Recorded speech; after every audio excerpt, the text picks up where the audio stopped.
Tere hommikut!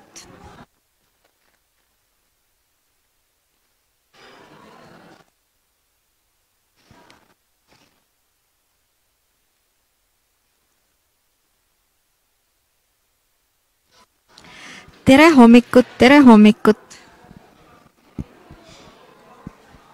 Tere hommikut! Ei kostu vist hästi.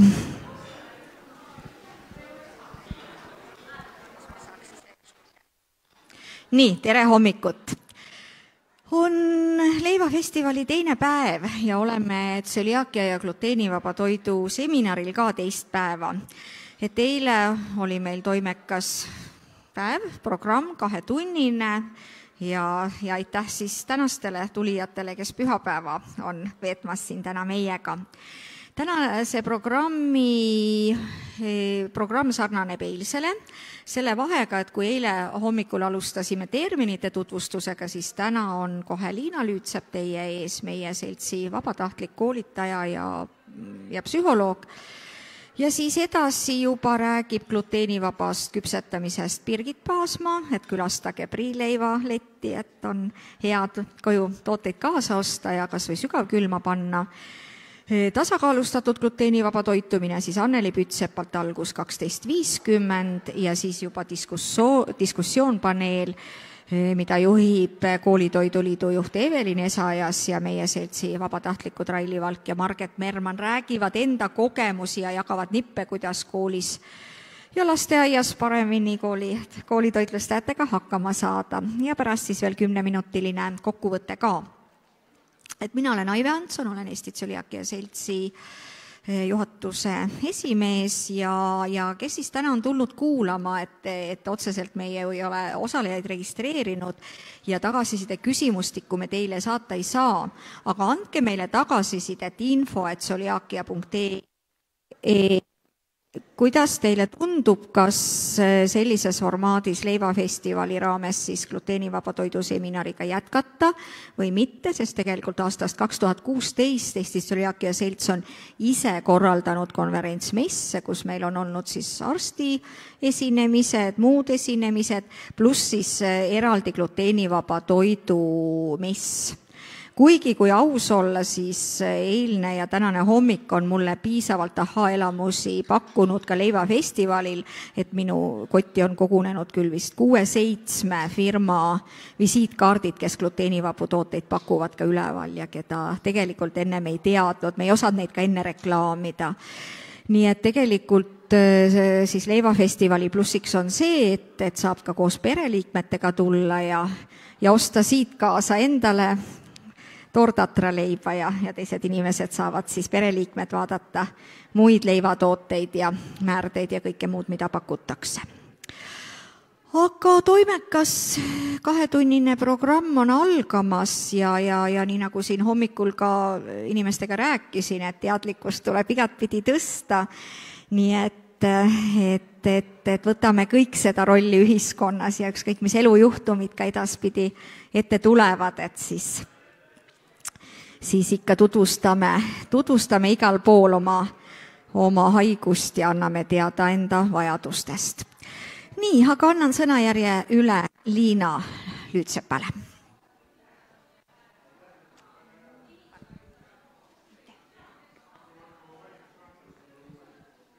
Nii, minu poolt on mind vist kuulda. Olen siis Liina. Ja seisan siin täna teie ees, et rääkida siis tsöliaakia diagnoosiga lapse sotsiaalsest toetamisest. Miks ma tulin siia täna? See põhjus on, ma arvan, päris lihtne, et olen igapäevatöös psühholoog, töötan laste, noorukite ja peredega. Olen ema, mul kasvab peres väike, peaaegu 4-aastaseks saav laps, kellel on siis samamoodi elukestev laktoositalumutusega haigus. Ise olen tsöliaakia haige inimene ja alates eelmisest aastast olen siis tsöliaakia seltsi vabatahtlik ja juhin ka tsöliaakia laste vanemate tugigruppi. Räägime võib-olla täna siis natukene sellest, et kui tsöliaakia laps saab diagnoosi ja me võime siin täna neid mõtteid ka laiendada täiskasvanule, aga peamiselt keskendume just lastele. Aga miks me keskendume täna lastele? Sest kui me täiskasvanud inimestena, meil on juba kogemus ja võib-olla suurem kuidagi teadlikkus toime tulla elu keerukustega või ka sellega, et meil on keeruline, siis lapsel seda niivõrd ei ole. Ehk kui me mõtestame selle peale, et kui väike laps saab diagnoosi, siis millega ta peab kõigepealt nii-öelda kokku puutuma. See sõltub tema lapse vanusest, eks ju. Et kas meil on 2-aastase lapsega tegemist või 10-aastase lapsega tegemist. Lapse enda ja ka tema pereliikmete siis valmidusest diagnoosi kuulda, vastu võtta ja ka sellest, millised on olnud varasemad sümptomid, milline on olnud tema varasem lugu, kuidas ta on pidanud toime tulema varasemalt oma eluga. Mille peame mõtlema, kui me laps saab diagnoosi? On päris palju erinevaid aspekte. Ma olen need siia välja toonud just selle mõttega, et see ei ole lihtsalt üks diagnoos, et ma toitun teistmoodi või et nüüd on lihtsalt nii, et ma ei võta seda leiba, vaid me peame päris palju hakkama lapse peal mõtlema selle peale, et kuidas hakkab tema toitumine välja nägema ka kodust väljaspool. On see siis lasteasutuses, lasteaias, koolis, kui ta läheb vanavanemate juurde, kuidas ta seal toitub, kui palju mõistetakse vanavanemate poolt ja teiste sugulaste poolt tema diagnoosi tõsidust. Mismoodi ta suhtleb sõpradega, ta läheb külla, pererahvas pakub õhtusööki, kuidas ta sellega toime tuleb?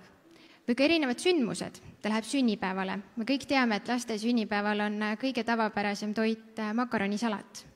Kuidas siis tema selle toitumisega nii-öelda seal hakkama saab, kui ta läheb laagrisse näiteks? Või kui on jõulud ja meil on väga palju erinevaid kringleid, meie harjumus on süüa ju väga hästi tehtud kringleid, saiakesi, eriti vanaemad teevad need, et kuidas siis laps nende asjadega toime tuleb? Me teame seda, et tsöliaakia haigel on ainus ravi eluaegne gluteenivaba dieet. Ja see võib-olla teebki selle asja keerukuseks. Et kui me alustame sellest, et laps saab diagnoosi, siis on lapse vanema nii-öelda vastutus võtta ühendust lasteasutusega. Ehk siis vanem jagab seda infot ja veendub, et lasteasutuses kõik osapooled oleksid teadlikud.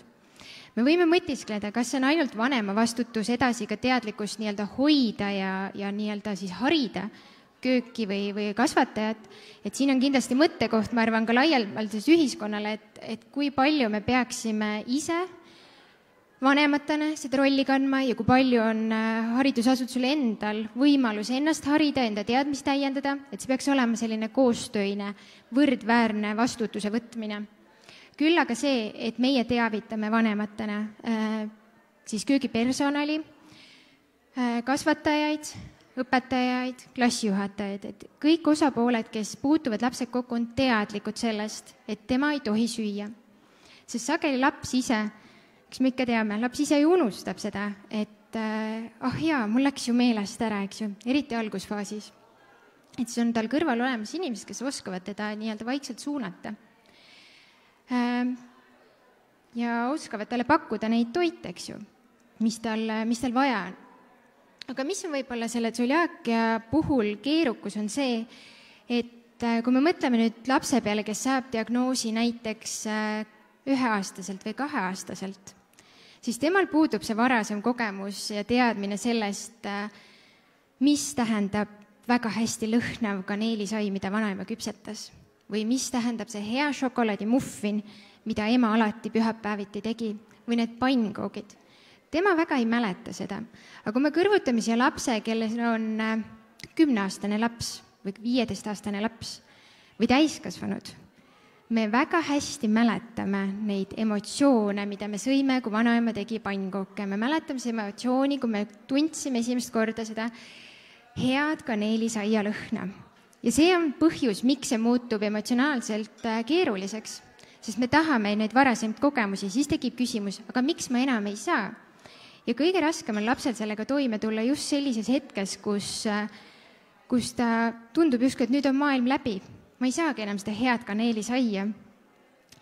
Ja ma arvan, et see on hästi oluline mõtestada koos lapsega ka neid samu asju, et me teame, et ühe sellise elu muutva sündmuse või kogemusega harjumine võtab päris kaua aega. Öeldakse psühholoogidena, meie ütleme, et see võtab kuni pool aastat aega, mõne lapse puhul või täiskasvanud inimese puhul rohkem. Ehk siis see, et ma harjun ja mõtestan igapäevaelus endal neid asju teistmoodi, ma kogen neid asju teistmoodi, see võtab aega, millega on tegelikult meil inimestel on väga raske leppida, et miks ma pean ootama, miks mul on vaja aega selleks, et harjuda. Ja samamoodi tuleb mõelda ka selle peale, et kui palju on laps võimeline vastu võtma seda informatsiooni, et mis tähendab see, et ma ei tohi seda toitu süüa. Et taaskord, kui me kõrvutame väikse lapse, kes võib-olla nii hästi ei mõista, siis tema võtab väga ruttu omaks selle täiskasvanu nii-öelda mudeli, ta ütleb, et jaa, sul on täitsa õigus, muidugi, minul on näiteks, ma ei tohi süüa saia, ütleb selle lause, kordab sinu järgi, eks ju. Aga kui me mõtleme 10-aastase lapse peale, siis temal tekib juba see vaidlustamise koht, et miks ma ei tohi. Sa võid küll mulle öelda, aga ikka, miks ma ei tohi. Ehk siis see on see koht, kus tekib keerukus, eriti ka teismelistel, et hakatakse mõtisklema, et kes olen siis mina, miks mu elu on nii keeruline, miks mul peab olema see haigus. Et sellistes hetkedes on hästi oluline olla meil vanematena, aga ka kõrvaltoetajatena, oleme see õpetaja rollis või oleme lihtsalt sõbra, sugulase rollis, olla toeks nendele lastele. Sest sellega tõesti selle harjumine või teadvustamine, et minu elu läheb teistmoodi edasi, on väga-väga keeruline.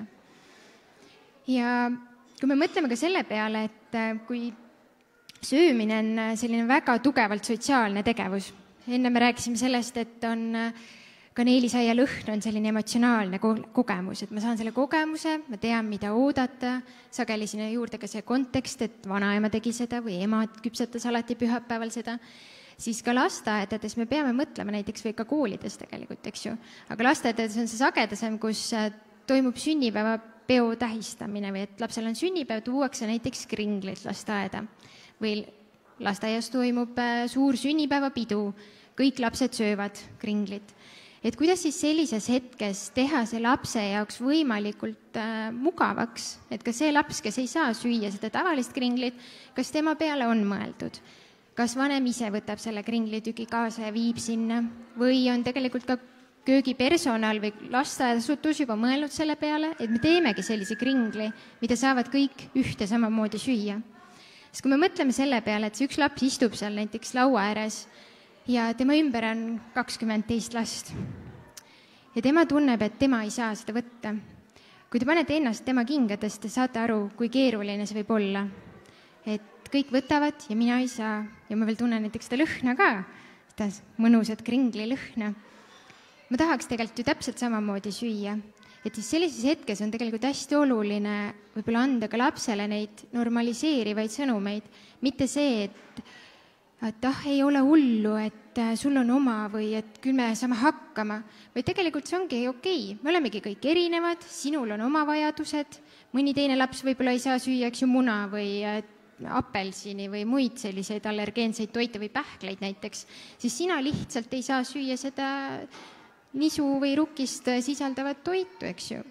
Aga meie võiksime mõelda selle peale, kes me tema ümber oleme, kuidas me siis korraldame tema elu selliselt, et tal oleks võimalikult mugav tunda ka ennast teiste hulgas aktsepteerituna või samasugusena. Ja kindlasti on oluline ka lapse toetamise juures see, mismoodi meie vanematena, pere, kuidas meie toime tuleme. Et minul on küll meeles need laused, kus minu enda ema, siis kui mina käisin küll juba põhikooli lõpus, aga sain ajutise diagnoosi, siis et ma ei tohi aasta aega tarbida gluteeni, siis ma mäletan oma ema lauseid, kes ütles mulle niimoodi, et issand jumal, mis me nüüd selle eluga pihta hakkame. Ja tagantjärgi ma meenutan ja mõtlen, et jah, võib-olla sellised laused ei ole väga toetavad ka sel hetkel, et jah, ma saan aru, et vanemana on meil raske seda mõista, aga teistpidi me peame mõtlema sellele, et mis sõnumeid me anname lapsele, et see on normaliseeriv, see, et me lähme sellega koos edasi, me võtame väikeste sammude haaval, me toetame sind, sa ei ole üksinda, me koos õpime, me koos vaatame, loeme koos näiteks seda etiketti, vaata, mina loen siit selle välja, sina loed siit selle välja, arutleme koos, kas ma tohid seda süüa hetkel või mitte. Ja sama on ka võib-olla oluline mõista ka selle peale, et sageli tekib see protest. Ma ei taha, eks ju, et miks ma ei või seda süüa, ma nii väga tahan seda kaneelisaiakest näiteks. Et siis väikeste laste puhul, ma arvan, et see ei ole nagu kõige õigem lähenemine, aga me teame seda, et lapsed õpivad kõige paremini läbi oma kogemuse. Ja toon siia võib-olla oma siis lapse näite, kus minu laps sageli ka, olles siis täna, eks ju, tugevalt ennast arendav ja enda isiksust välja toov 3-aastane, siis sageli ütleb mulle, et emme, aga ma tahan seda, treener näiteks andis mulle selle kommi ja ma nii väga tahan seda piimaga kommi, siis meil on sageli olnud neid vestluseid, kus ma ütlengi talle, et aga see on sinu vastutus praegu. Sa tead, mis juhtub, sa tead, et sul hakkab kõht valutama, aga kui sa väga-väga tahad seda proovida, eks sa siis proovi. Ja meil on olnud olukordi, kus ta sööb selle kommi ära, tal hakkab kõht valutama ja muidugi laktoositalumutuse puhul on see hea eelis, et see reaktsioon on kohene. Ehk siis 20 minutit hiljem tegelikult laps saab selle põhjus-tagajärg seose juba kätte. Ja siis me pärast analüüsime koos, et näed, nüüd oligi see olukord tegelikult, et sa tahtsid seda väga, sa teadsid, et see on sulle valus ja see teeb sulle haiget ja see tulemus oli käes. Aga kui ta seda ise läbi ei koge, siis tegelikult tal ongi väga raske mõista, et mis see tähendab, et miks ma seda ei tohi süüa. Ega tsöliaakia puhul on täpselt samamoodi, et me peame selle mõnikord selle põhjus-tagajärg seose saama, aga mis teeb tsöliaakia diagnoosiga lapse puhul ja täiskasvanu puhul selle asja keeruliseks on see, et kui laktoositalumutuse puhul me teame, et sümptomid avalduvad üsna koheselt, siis tsöliaakia puhul seda ei pruugi olla. On inimesi, kellel avalduvad sümptomid, aga on inimesi, kellel need sümptomid on väga pikaaegselt varjatult, ehk siis võib-olla mõne nädala pärast avalduvad need sümptomid. Ja seetõttu on võib-olla lastel keerulisem mõista, miks ma ei tohi seda süüa ja mis mõju see siis mul päriselt avaldab, eks ju. Küll aga me teame, et need lapsed, või ka täiskasvanud, eks ju, kes me oleme tsöliaakia haiged, me teame, et kui me lähme üle gluteenivabale dieedile ja toitumisele, siis me kogeme seda nii-öelda oma tervisel hoopis teistmoodi. Me ei tunne enam kõhuvalu, meil on meeleolu parem, meil on palju parem enesetunne. Et võib-olla see on see, mida võib-olla ka lapsele rääkida ja temaga pidevalt siis koos analüüsida. Et kui me mõtleme selle peale, et mis võrgustik on ühe lapse ümber, et ma olen teinud siia ühe sellise joonise. Ja kui me võtame, et siin keskel on siis seesama väike või suur tsöliaakia diagnoosiga laps, siis tema ümber on tegelikult väga suur tugivõrgustik. Ja selleks, et me saaksime seda last toetada, pakkuda talle võimalikult sellist head toetust ja tuge, on oluline, et kõik need omavahelised osapooled teeksid koostööd. Ehk siis me teame seda täna, et meie meditsiinisüsteem ei ole sellisel tasemel, nagu on Soomes ja mujal maailmas, aga me liigume sinna poole. Ja siinkohal ma võib-olla ütlekski suure tänu Eesti tsöliaakia seltsile, kes seda väga eesrindlikult veab, et meil muutuks ka laste vaates, ka täiskasvanute vaates see olukord paremaks. Täna meil ei ole meditsiinisüsteemis seda, et me saame psühholoogilist tuge või me saame toitumisterapeudi tuge rohkem kui üks kord. Et kui laps saab diagnoosi, siis me teame, et üks kord on toitumisterapeut, kes nõustab vanemat, aga see on ka kõik. Sealt edasi tegelikult seda toetust ei ole. Ja see ülejäänud toetus ongi vanema õlgade peal. Samamoodi me teame, et kui palju täna koolitatakse, eks ju, tsöliaakia diagnoosiga inimeste nii-öelda siis neid asutusi, kes nende inimestega kokku puutuvad, aga see teadlikkus võiks olla palju-palju laiem. Et see on meie enda teha, tõsta seda teadlikkust ja harida ennast nendest erinevatest tahkudest, mis siis tsöliaakia inimese puhul on. Tsöliaakia selts on kunagi siis välja töötanud ka sellise raamatu, et täna iga siis laps, kes saab diagnoosi, saab oma raviarstilt, gastroenteroloogilt selle raamatu. Aga see raamat on ka väga hea võib-olla lihtsalt lasteasutuses kasutamiseks just seetõttu, et teistel lastel oleks võimalik mõista, et mis toimub selle lapsega, kes on saanud diagnoosi, miks tema olukord võib-olla on natukene keerulisem kui teisel. Et see raamat on selline sotsiaalne lugu, läbi mille siis jutustatakse ühe väikse lapse teekonda ja teadlikkust, kuidas tema peaks edaspidi siis toimetama. Võib-olla siin küsin ka, et kui paljud teist on näinud seda raamatut võib julgelt käe tõsta. Väga tore. Ja kui teil seda raamatut on soovi saada, siis Eesti Tšoliaaki Seltsi koduleheküljelt saab seda raamatut soetada. Et see on kindlasti üks väga-väga tänuväärne tegevus meie laste heaks.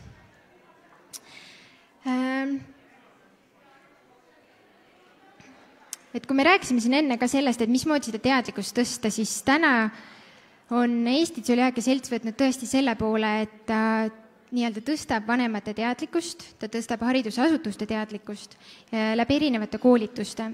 Et täna, olles ise ka selles vabatahtliku ringkonnas, siis ma näen, kui palju me näeme vaeva selleks, et teadlikkust tõuseks. Kahju on see, et on vähe veel neid asutusi, kes tulevad kaasa, aga me reipalt sammume sinna poole, et järjest rohkem ja rohkem lasteasutused näitaksid ise üles huvi, et nad osaleksid ja hariksid ennast ise, et see jääks kõik siis lapsevanema õlgade peale.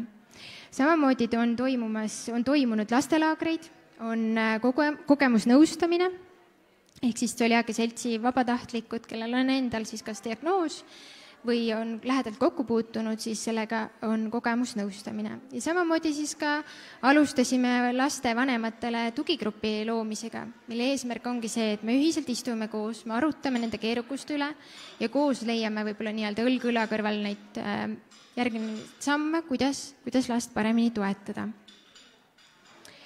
Et siia olen pannud ka siis ühe selle kajastuse, mis alates 2022. aastast siis Eesti Tšoliaaki selle suvelaagri korraldas ja mis on siis mõeldud peamiselt siis Tšoliaaki diagnoosiga lastele ja kus toimuvad erinevad töötoad, koos kokkamised, käiakse ujumas ja tegelikult see tekib see nii-öelda võrgustik, et ja lapsel ka tunne, et ma ei ole üksinda. Loomulikult selliseid tegevusi võiks rohkem ja rohkem veel olla, aga me teame, et me liigume sinna suunas, et ka nendel lastel oleks selline võrdne võimalus teistega mõnusalt ennast tunda. Igal juhul mina ütlen omalt poolt siin aitäh. Kui kellelgi on mõni küsimus, siis kindlasti saab seda praegu esitada või ka lõpus paneeldiskussiooni ajal on neid küsimusi võimalus esitada. Et võib-olla annan siin korra hetke, kui on kellegi küsida soovi. Ei ole. Saate rahulikult mõelda ja pärast küsida. Aga aitäh minu poolt. Aitäh, Liina. Ja paarikümne sekundi pärast alustab siis Priileiva omanik Birgit. Tore, tere kõigile. Kui paljud siit täna juba väldivad ise gluteeni või ei söö mingitel põhjustel? Okei, et need kõik ei ole nagu selle valdkonna nii-öelda spetsialistid või eksperdid, on ja. Et räägime siis täna müütidest. Eilse slaid olid natuke teistsugusemad, tänased on teistsugusemad, aga räägin natuke oma taustast ka, et ma olen 3 lapse ema ja defineerin end läbi oma ikkagi peremudeli ja tänu sellele oma peremudelile tegelikult ma jõudsingi selle valdkonnani, mis on siis gluteenivaba küpsetamine täna. Et kui mul sündis keskmine laps, Robin oli siis 3-kuune äkki, tal läks nahk väga inetult katki, sügeles, ei maganud õidpäevi ja lõpuks jõudsimegi selleni, et tegelikult tuli teha test ja tuli välja, et on tal gluteenitalumatus. Et tol hetkel me küll 3 kuusega tšoliaaka proovi ei teinud talle, sest et see on vereproov, aga saime teha Belgia laboris teistsugused testid. Nii et sealt saime siis sellise alguses natukene võib-olla ebameeldiv uudise, et mis siis nüüd saab, mida me nüüd süüa saame, aga tegelikult ma räägin sellest pärastpoole ka natuke pikemalt, kuidas toidulaud ikkagi päris palju mitmekesisemaks muutuda võiks. Ja täna on siis mul 3 ettevõtet, Priileib, teate Priileiba, osad noogutavad, natukene kauem turul olnud, siis Pipatordid on selline teine bränd, kes teeb siis gluteenivabu ja laktoosivabu ja kasiinivabu ja suhkruvabu torte. Ka osad tordid on vegan lausa, nii et tihti ongi võib-olla see jama selles, et inimene pole ainult gluteenitundlik või talumatu või tšeliaaki haige, vaid tal on mingi muu kaasuv haigus siis ka lisaks või talumatus, milleks tihti peal on piim. Ja ehk siis on see, et laktoosivabad ka ei sobi, et peavad olema täitsa kasiinivabad, et siis see vegan ja gluteenivaba justkui pannakse nagu kokku. Ja muidugi ka diabeedikud sinna otsa, et pähkliallergiad ja nii edasi, et need on ju väga palju erinevaid. Ja korra hästi põgusalt räägin ka No Glutenost, et see on selline kõige uuem bränd mul, et siis need on gluteenivabad pelmeenid. Keegi võib-olla teab, siit on kursis, et me tegime seal hooandja kampaaniat, kõiki tänan väga, kes toetasid, et sellega ei ole läinud nii edukalt, nagu me lootsime. Esmaspäeval saime nüüd jälle uue jahu kätte, mida jälle masinas katsetada, et hetkel me teeme neid pelmeeni küll, aga teeme käsitsi, et siis 3 erinevat sorti. Et siis jah, selline taust mul. Ja võib-olla ka, et tegelikult nagu töises elus ma olen personalijuhtena ühes tehnoloogiaettevõttes ja bakalaureusekraad on mul finantsjuhtimises lisaks siis magistrile. Et selline mitmekülgne taust. Aga räägime müütidest. Esimene, et siis mida inimesed tihtipeale arvavad, on see, et gluteenivaba toitumine on selline mingi uus trend. Aive enne vist ka rääkis, et tegelikult on see päris tõsine haigus, et tsöliaakia, ja kui inimene ikkagi on diagnoositud see haigusega, siis see võib talle olla reaalselt nagu eluohtlik, et see ei ole lihtsalt nali. Ja üks siis tulemus ka oli selline toredate tabelitega kohe. Need teadusuuringud on mitmeid seal on ja, et ma tõin siin mõned nagu välja, aga seal oli toodud välja siis ka, et miks inimesed on gluteenivabad. Ühelt poolt on jah see, et nad on tsöliaakia haiged, aga on muud talumatused ka, et nisutundlikkus, eks ole, või on siin peensoolega probleemid, aga samuti autoimmuunhaigused on need, mis tegelikult on põhjuseks, miks inimesed ei tarbi gluteenidena. Et tegelikult vastanutest oli 3% neid, kes on sellepärast otsustanud olla gluteenivabad, et nad tahavad kaalus alla võtta. See on ka üks nendest müütidest tegelikult, et inimesed valivad selle tee, et olla justkui nagu kuidagi tervislikum või kaalus alla võtta, et see ei tohiks kindlasti olla see põhjus. Et miks peaks gluteenivaba elud elama, et on olemas muid toite ka, mis on väga tervislikud ja teraviljatooted, kui saad neid süüa, siis pigem vali ikkagi täis teravili. Siis on siin üleval pool on, ei tea, kas ma saan sellega siin näidata ka, on need gluteen ja need ristallergiad siis siin, natuke siia poole, et need, kellel on siis gluteeni talumatus, kas on midagi muud ka, mida sa ei talu, 29% vastandus ütlesid, et nendel ei ole mingeid muid allergiaid, talumatusi, 28% ütlesid, neil on see piima talumatus lisaks gluteenile ja siis on kas soja või muud siis teraviljad ja siis 4. kohal olid suhkur, sulfitid, pähklid, kala. Ja need on nüüd need inimesed, kes vastasid uuringule, kes on gluteeni talumatud ka, et neil on lisaks veel need kaasuvad siis mured sinna juurde. Mida higatsetakse?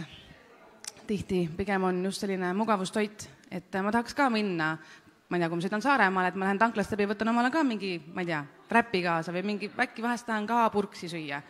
Et need on need toidud, mida tegelikult nagu igatsetakse mingil määral, muidugi mitte igapäevaselt, nagu nii keegi neid ju ei tarbi, aga et selline mugav, kiire toit, et siis ettevõtjad, kes neid võib-olla tahavad teha, et võiks mõelda selle peale.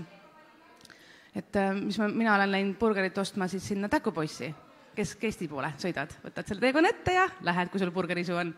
Et siis peab ikka päris kõva burgerisu olema, kui sa nii kaugele sõidad ootaga. Aga jaa, lisaks on siis lehthaignast küpsetised, mida me oleme ise ka proovinud teha, aga lehthaigen on selline väga jonniv ja seal on ühesõnaga, oleks väga hea, kui saaks seda teha masinatega, sest et kihistamine ise, ma ei tea, kui paljud siin ise küpsetavad üldse, käed püsti? No näed, väga tore. Olete teinud lehtanest? Jaa, kuidas sul välja tuli? Just, jonnib, on ju? Et ühesõnaga sellega on nikerdamist, et kui sa tahaks ikkagi nagu masstootmist teha, et siis peab olema ka väga üsna nagu kindel käsi see üks inimene, kes seda teeb ja ta võtab väga-väga palju aega, et see ei ole selline kiire asi. Aga jah, värskelt küpsetatud leiba, saia, no see oli USA uuring, mainin selle korra ka ära, et seal ilmselt on seda nagu võib-olla vähem. Eestis ma julgen väita, et tegelikult värsket saia leiba ikkagi saab ja päris mitmekesiseid, et on nii nii-öelda tumedamat, heledamat saia leiba, et ka meie pagarikojas saab, on ja, et ei ole võib-olla nii suur probleem meil siin Eestis. Aga jah, et ühesõnaga see gluteenivaba toitumine ei ole kindlasti uus trend ja üks asi veel, mis siin ühes nendest uuringutest tuli välja, et tegelikult inimesed natukene nagu kes on siis gluteenitalumatud, ka panevad pahaks, kui hakatakse ütlema, et mis see ikka, et kuule, võta see üks samm, mis see sul ikka teeb, vaata, on ju. Et kui te teate nüüd seda tausta täna, et tegelikult see on reaalselt elule ohtlik, siis pigem võib-olla võiks ju väita, et see veganlus on trend, et vegan on eluvalik, on ja see on elustiili valik. Ja see on ka täiesti okei.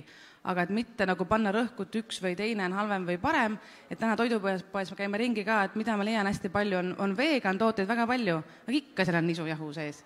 Et ma ei tea, tee siis tatrajahugi või midagi nagu, et miks ei võiks ka need kaks asja kokku tegelikult käia. Siis teine müüt, et need gluteenivabad tooted maitsevad imelikult või kehvasti või kuidagi halvasti. Et mida see gluteeni puudumine siis teeb, on see, et ta tõesti muudab seda struktuuri, kui seda ei ole. Toode või sai ei ole enam nii pehme, aga seda on võimalik tegelikult ikkagi parandada, seda tekstuuri.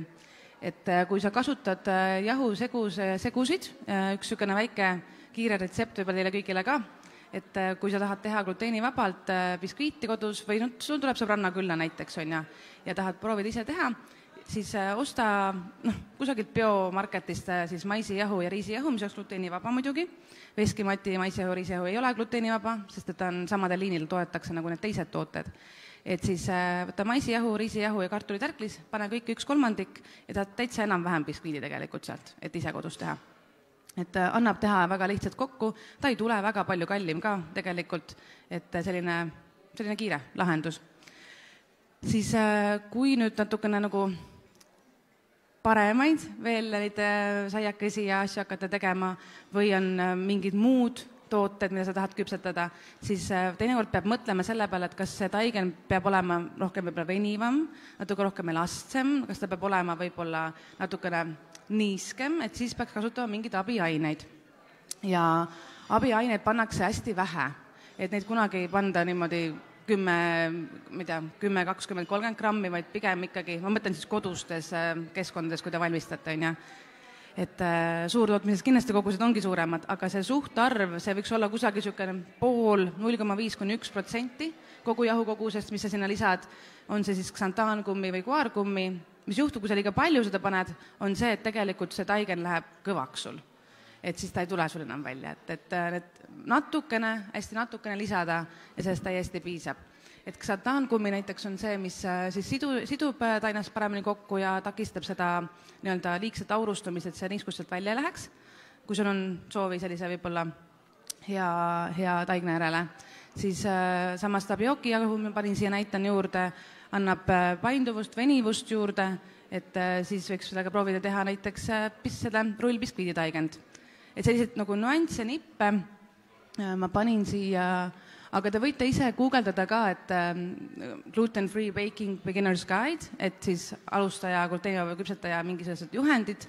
Googles on iga palju infot, aga see number 2 all olev link, see oli üllatavalt mulle päris põhjalik. Seal oli hästi palju kirjas nende abiainete kohta, kus, mida kasutada. Internet täna on väga suur ja lai, muidugi tasub üle võib-olla küsida ka oma tuttavate käest, kes ka küpsetavad, et kui te olete proovinud, katsetanud, et kuidas see teil õnnestus või miks mul ei õnnestunud. Et ma julgen väita, et see kogukond, kes tegelikult küpsetavad gluteenivabalt, on piisavalt väike, et kui te kedagigi teate, siis nad hoiavad ikkagi kokku oma vahel, et mina ka, et need teised, kes ümberringi, ma tean, kes küpsetavad gluteenivabalt või teevad vegan tooteid, siis me ikkagi suhtleme oma vahel ka, et ei ole, et võikski nagu olla konkurent, on ju, aga samas maailm on nii väike ja meie missioon on nagu üks, et siis miks mitte kokku hoida. Et minu käest samamoodi ka, et kui te midagi teete, ega ma kõike ju ei tea ka, on ju, et ma pole ka kõike proovinud, et võite ka küsida, kirjutada mulle ka. Et pigem katseta ja proovi, et küll ikka välja tuleb lõpuks. Et siis jah, et tegelikult need tooted, kui sa tead neid nippe, kuidas neid nende tekstuuri parandada, maitseid samamoodi parandada, et siis ei maitsenud üldse kehvasti. Kas te meie leti juures ka täna käisite priileiva juures keegi? Keegi on käinud? Et need, kes pole veel käinud, tulge proovige, maitske meie tooteid ka, saate ise otsustada, kas siis maitsed ise imelikult või maitse, aga kindlasti pole meie tooted ju ainukesed. Et, ja julgen väita ka, et tänases maailmas gluteenivaba saia maitse on ka ikka juba oluliselt parem, kui see oli võib-olla 5, 6, 7 aastat tagasi, et on ikkagi jõutud väga kaugele sellega. Siis number 3, et kolmas müüt, et gluteenivabad küpsetised ei ole tervislikumad. No, jah, see nüüd oleneb sellest, mis sa muidu eelnevalt oled valinud süüa, et kui sinu söögilaud koosnebki väga kõrge tärklise rikastest toitudest, et olgu need makaronid näiteks või ongi, et saiakesed, siis kui sa lähed sellise dieedi pealt gluteenivaba elu peale, siis kindlasti on su toidulaud pigem tervislikum, sest sa nagu justkui ei saa neid enam süüa, on ju. Kui sa ei tea, et poes on ka olemas gluteenivabad makaronid muidugi, aga kui meie oma toidulaua pidime ümber muutma kodus, siis pigem oli küll see šokk algus, et issand, mida me nüüd süüa üldse saame, aga mul ka tuttavad on õnneks tol hetkel ma teadsin ühte inimest, kes ei saanud gluteeni tarbida ja laktoosi ka mitte, aga kui teil on meeles, ma enne mainisin ka, et mu pojal on mitte laktoositalumatus, vaid kaseiinitalumatus. Ehk siis tegelikult nagu täitsa vegan tooted nii-öelda sobivad talle ka. Et siis ma küsisin tema käest soovitusi, mida võiks üldse süüa, mida poest osta, et kogu kapi tegid see muidugi tühjaks ja panid uusi asju täis, aga tulid menüüsse niisugused nagu näiteks amarant, millest ma polnud varem mitte kunagi kuulnud, siis erineval kujul riisitooted on ju muidugi, tatar, tänapäeval tavaline, quinoa, neid uusi nii-öelda vilju ilmus kappidesse rohkem, kui ma varem olin üldse poes ringi vaadanud ja ma isegi ei teadnud, et need olemas on.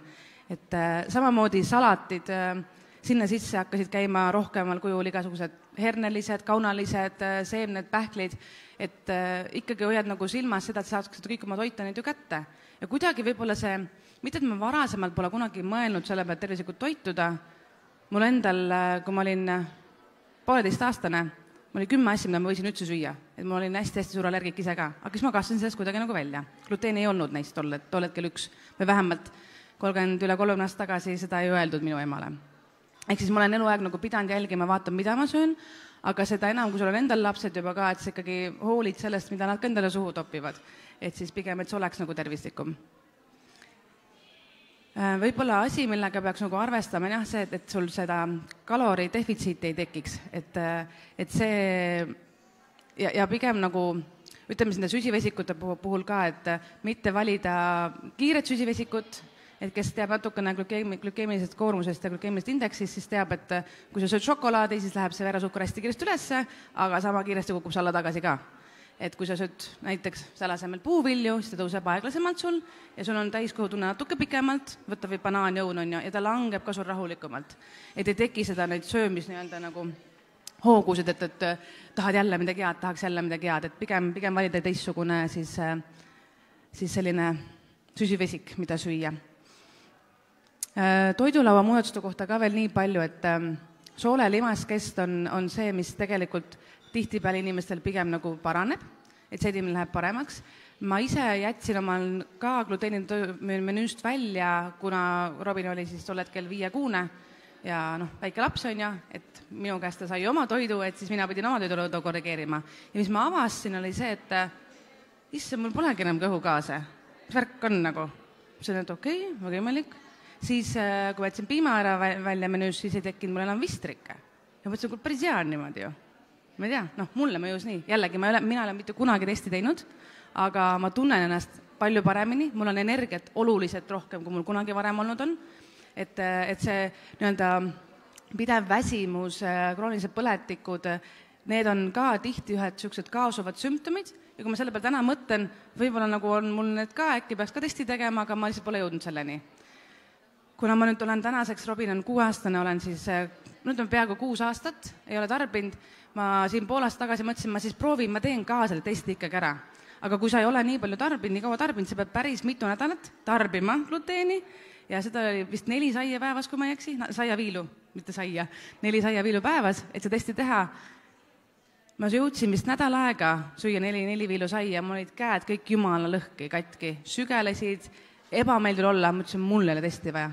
Mul enda pärast ei ole vaja, aga jällegi, inimesed tihtipeale ei märka oma ebamugavusi. Nad elavad nendega kuni ühel päeval, kui see möödub, siis on äkki nii, et kuule, paremini saab ka olla, vaata, päris äge nagu.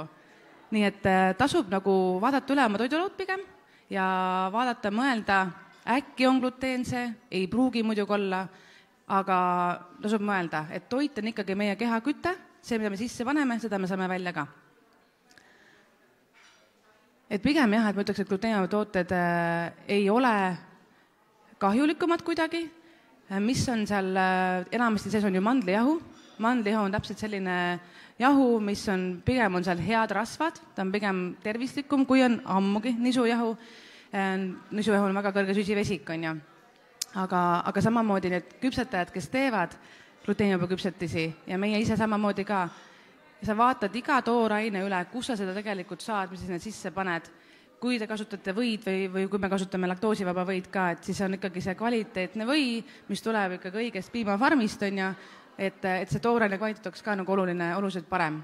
Et meie kasutame näiteks suhkruid ka üldse, nii et ütleme, meie see üks sihtgrupp on ka ikkagi need diabeeti põdevad inimesed, et sel juhul nagu, jah, see käib nagu käsikäes, et see annab oma ette sellisele nüansi juurde küpsetamisel, sest tihti mõni asi vajab suhkurt, et paremini näiteks kerkida, on ju, et siis selle asendamine võib olla natukene keerulisem. Gluteenivaba toitumine on piiratud, arvatakse ka, et ma seda juba katsin ka mingil määral, aga ma tahtsin siia sellel slaidil rääkida sellest, et on olemas erinevaid blogisid, kes Instagrami kontol on siin üks College Celiac, kellel on seal üle 85 000 jälgija ja ta räägib seal erinevad reisikohad, kuhu minna, erinevad toitumissoovitused, erinevad hinnad asjadel näiteks ka, et kus on odavamad, kus saab kallimad, mingi võrdlusi peab ka, hästi aktiivne postitaja on, et kui te ei ole kursis, siis kindlasti vaadake tema lehtega ja üks asi võib-olla, mida ma siin välja tooksin, et mida ma tema lehel leidsin, mida ma varem ise ei teadnud, on see, et gluteenivabadel või tsüliaakiat põdevatel inimestel on osades riikides parem elu ütleks niipidi, et näiteks USA, Kanada, Inglismaa, Austraalia, Uus-Meremaa, Itaalia, siin trükiviga, Kanada läks C-tähega, nemad toetavad tsüliaakia haigeid näiteks maksusoodustuse näol, sest et tõesti need tooted on tegelikult natukene kallimad kui tavatooted on ja kui sa just ise neid ei valmista. Kui sa ise kokku segad, saad sa natuke soodsamalt ikkagi. Aga kõiki asju lõpmatu kokku segada ise ei saa ja vahest tahaks ka lihtsalt minna välja ja midagi osta ja süüa lihtsalt teha kodus on ju. Kui et teha kodus. Et siis näiteks Itaalia puhul ongi ka, et nad vist lausa toetasid seal, või see USA, nüüd mul läks endal sassi peas, kes annavad rahalist toetust sulle, kui sa oled tsüliaaki diagnoosiga, aga enamus riigid annavad maksusoodustust sulle, et sa saad tagasi oma, nagu me teeme tulumaksu tagastust, on ja nemad saavad ka siis nagu tagasi sealt raha. Et päris nagu huvitav. Loodame, et üks päev Eesti jõuab ka nii kaugele. Et saavad aru, et see ei ole uus trend, et inimestel päriselt pole valikut, nad peavad neid tooteid tarbima. Et mis ongi natukene kallima hinnaga. Jaa, lähme siit edasi, mul on aeg varsti läbi, ma arvan.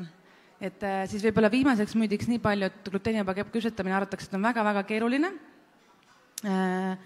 Ütlen jällegi, et käi koolitustel suhte inimestega, et tegelikult kui sa tead neid nippe ja trikke, millega neid asju õnnestama panna, siis tegelikult ei ole see üldse keeruline. Et oluline on pigem, et kui sa ikkagi, ütleme, kui sa oled tsüliaakia haige inimesele tahad pakkuda toitu, siis muidugi peab olema sinu köögipind ja töötasapind ja lauad ka kõik kindlasti üldse mitte kunagi kokku puutunud gluteeniga. Aga kui sa kodus tahad ise endale teha, proovida, siis minu poolest võta omal koju ja pane see sama tasapinne peal, kasuta muid jahusid. Kas sellest ennem rääkis ka keegi või? Ei rääkinud, et see ristsaastumine. Et sellega on jah, et nisujahu on hästi-hästi lendlev on ja üleüldse jahud on, et kui sul on ikkagi nisujahu kodus, siis sa ei saa toota kodus mingisuguseid tooteid, mis on mõeldud tsüliaaki haigetel, et samamoodi kui mina hakkasin tegema neid tooteid, kus ma alustasin ikkagi oma koduköögist kõikide tortidega ja see oligi, ma kõik kapid tegin tühjaks, töötasapinnad samamoodi, kõik ilusti puhtaks on ja täna meil ei ole üldse nisutooteid kodus nagu üldse, et just sellepärast, et vältida ka seda, et ma enda poeg ei saa seda kusagilt, aga samamoodi, et ma saaksin ka teha kodus vajadusel torte mõnele kliendile, kui on mingi kiire aeg, et pagarikohes ei jõua teha, et siis on minu kodu ka ohutu selle jaoks. Aga küpsetamises teha, et kui nüüd mõelda selle peale, et sa tead natukene sellest xantaankummist, sa tead natukene koarkummist, et mis nagu seob neid kokku ja annab niiskust, siis tegelikult küsiks siinkohal, kas teil on endal mingi küsimus küpsetamisega, mul on nii palju lihtsam võib-olla teda vastata, mida te tahaksite teada, mis on teie arust, mis te arvate on keeruline?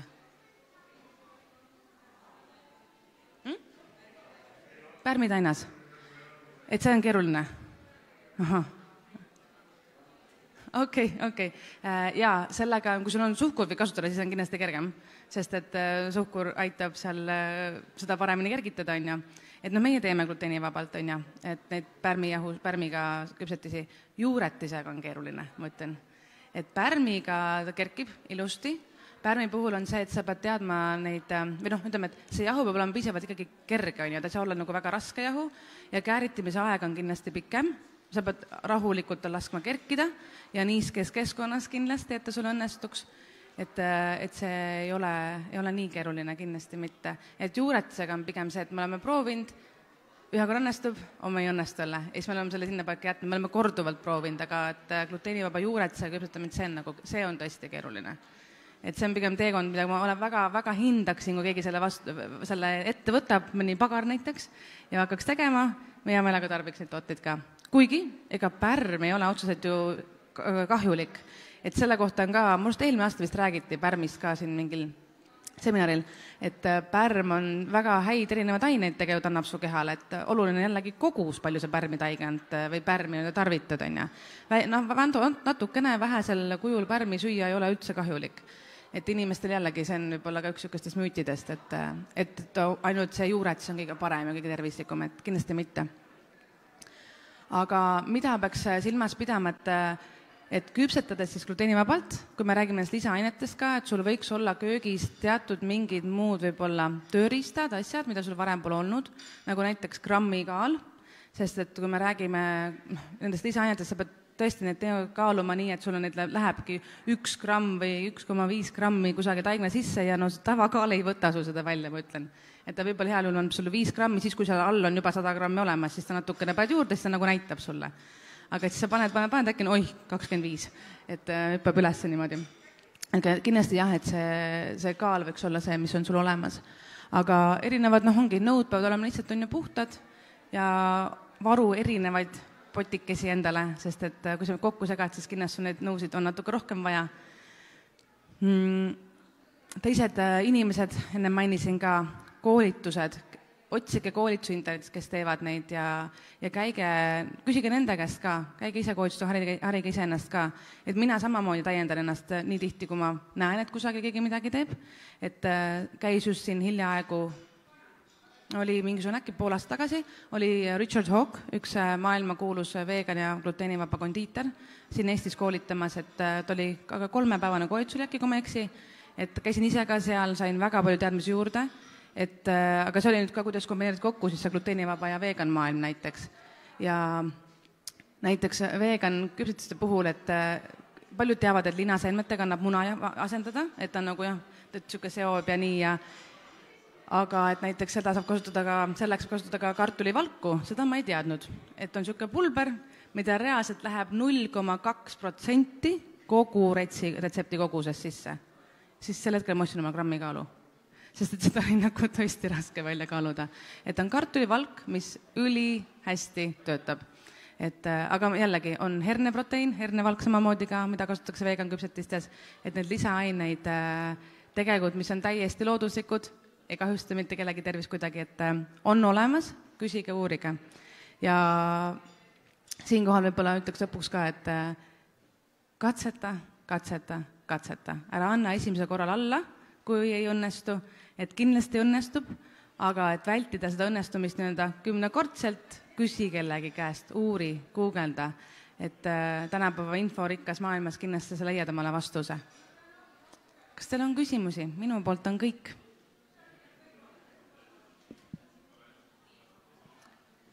Eestel on siuke vagase ja tagasi hoitud ja et ei, kõik on hästi ja ei ole küsimusi. Nii tore.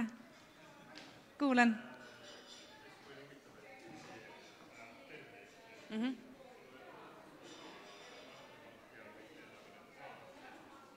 Saadavus Eestis. Meie tellime suuremaid koguseid on ja, et need lisaained, et ma tellin Balthellinist, muidugi nad on niisugused, suured pakid on ja, aga näiteks nendes öko-biopoodides, eile oli vist ka see küsimus, keegi küsis, on saadaval Gemos äkki ka müüb miskit, et väiksemaid pakendeid. Ja Toidukunstistuudio näiteks, kus tehakse koolitusi ka, sealt saab osta ka, ma tean neid väikeste pakenditega. Ja minu arust Xantan kummit müüs ka goldenstevia.ee, see koht, sealt ma kunagi ostsin esimese paki omale, ma mäletan, et on väiksed pakikesed. et sealt saab. Ma vist ise kunagi googlesin niimoodi, panin Xantan kummi hind, et Google'sse, muidu näeb sul kõik need, et kui sa paned, et osta kusagilt, et siis näeb kõik su välismaa lehed, aga ma tahtsin nagu Eestis, siis ma panin, et see hind, eestikeelne sõna. Saite omale mingid mõtted siit täna juurde, ma loodan? Jah? Okei. Kui ei ole rohkem küsimusi, siis minu poolt on kõik. Aitäh! Aitäh, Birgit, ja tõesti on suur töö tehtud priileivaga, et meie gluteenivaba toidu kogukonna toidulauda rikastada. Nii, Anneli Pütsepp, tutvusta ennast ise ja tasakaalustatud gluteenivaba toitumine, et väga oluline teada ja teadvustada.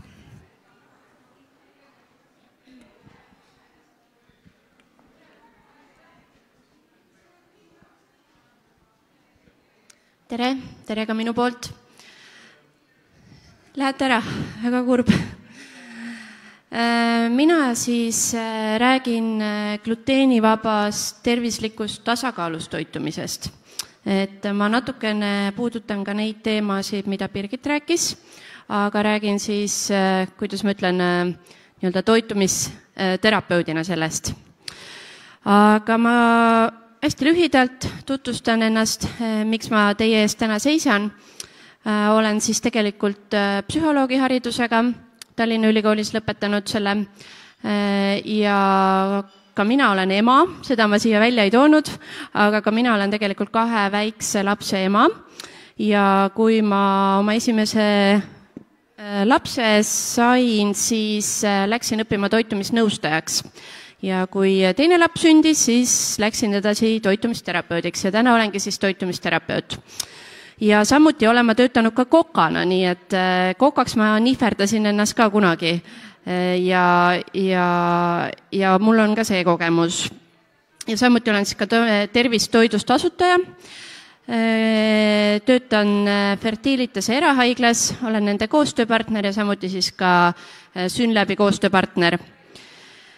Ja 2015 aastal sain ka mina oma tsöliaakia diagnoosi ja esimene hetk oli mul ka selline tunne, et nüüd on täitsa jama majas, et mitte midagi süüa ei ole enam. Ja selline hästi suur teadmatus oli. Ja nagu ma ka ütlesin, siis 2022 saigi minust toitumisterapeut ja ma ei ole küll kuidagi spetsialiseerunud, et ma nüüd tegelengi ainult nii-öelda tsöliaakia haigusega inimestega, aga lihtsalt see on mulle väga südamelähedane teema ja tänu sellele olen ma ka siis ka Eesti Tsöliaakia Seltsi vabatahtlik ja ka nende koolitaja.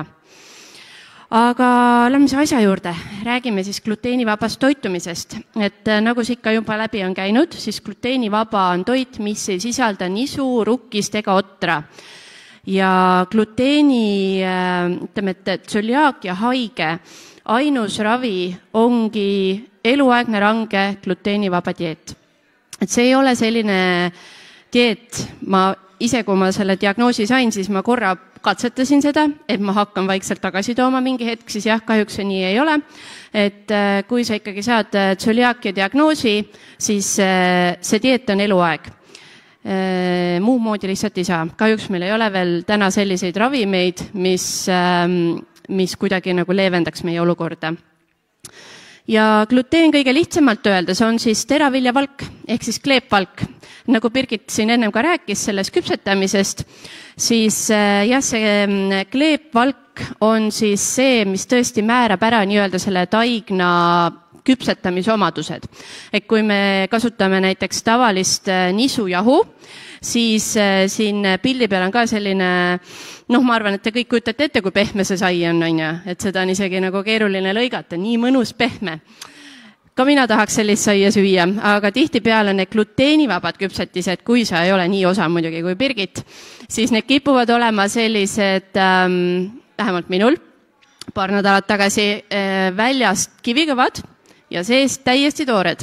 Ja see tulebki sellest, et et selle gluteenivabal jahul puudub see kleepvalk ja kui me ei ole piisavalt pädevad ja ei olegi ennast koolitanud ja meil ei ole neid teadmisi, kuidas siis küpsetada niimoodi, et see küpsetis ei jää selline mittesöödav, siis jah, see võib alguses tunduda tõepoolest keeruline. Ja gluteenivabaks siis peetakse sellist toitu, mis ei sisalda rohkem kui 20 milligrammi gluteeni kilogrammi kohta või mis ei ole siis ristsaastunud mis ei ole nagu ristsaastunud siis, ehk siis ta ei ole kokku puutunud gluteeni sisaldava toiduga.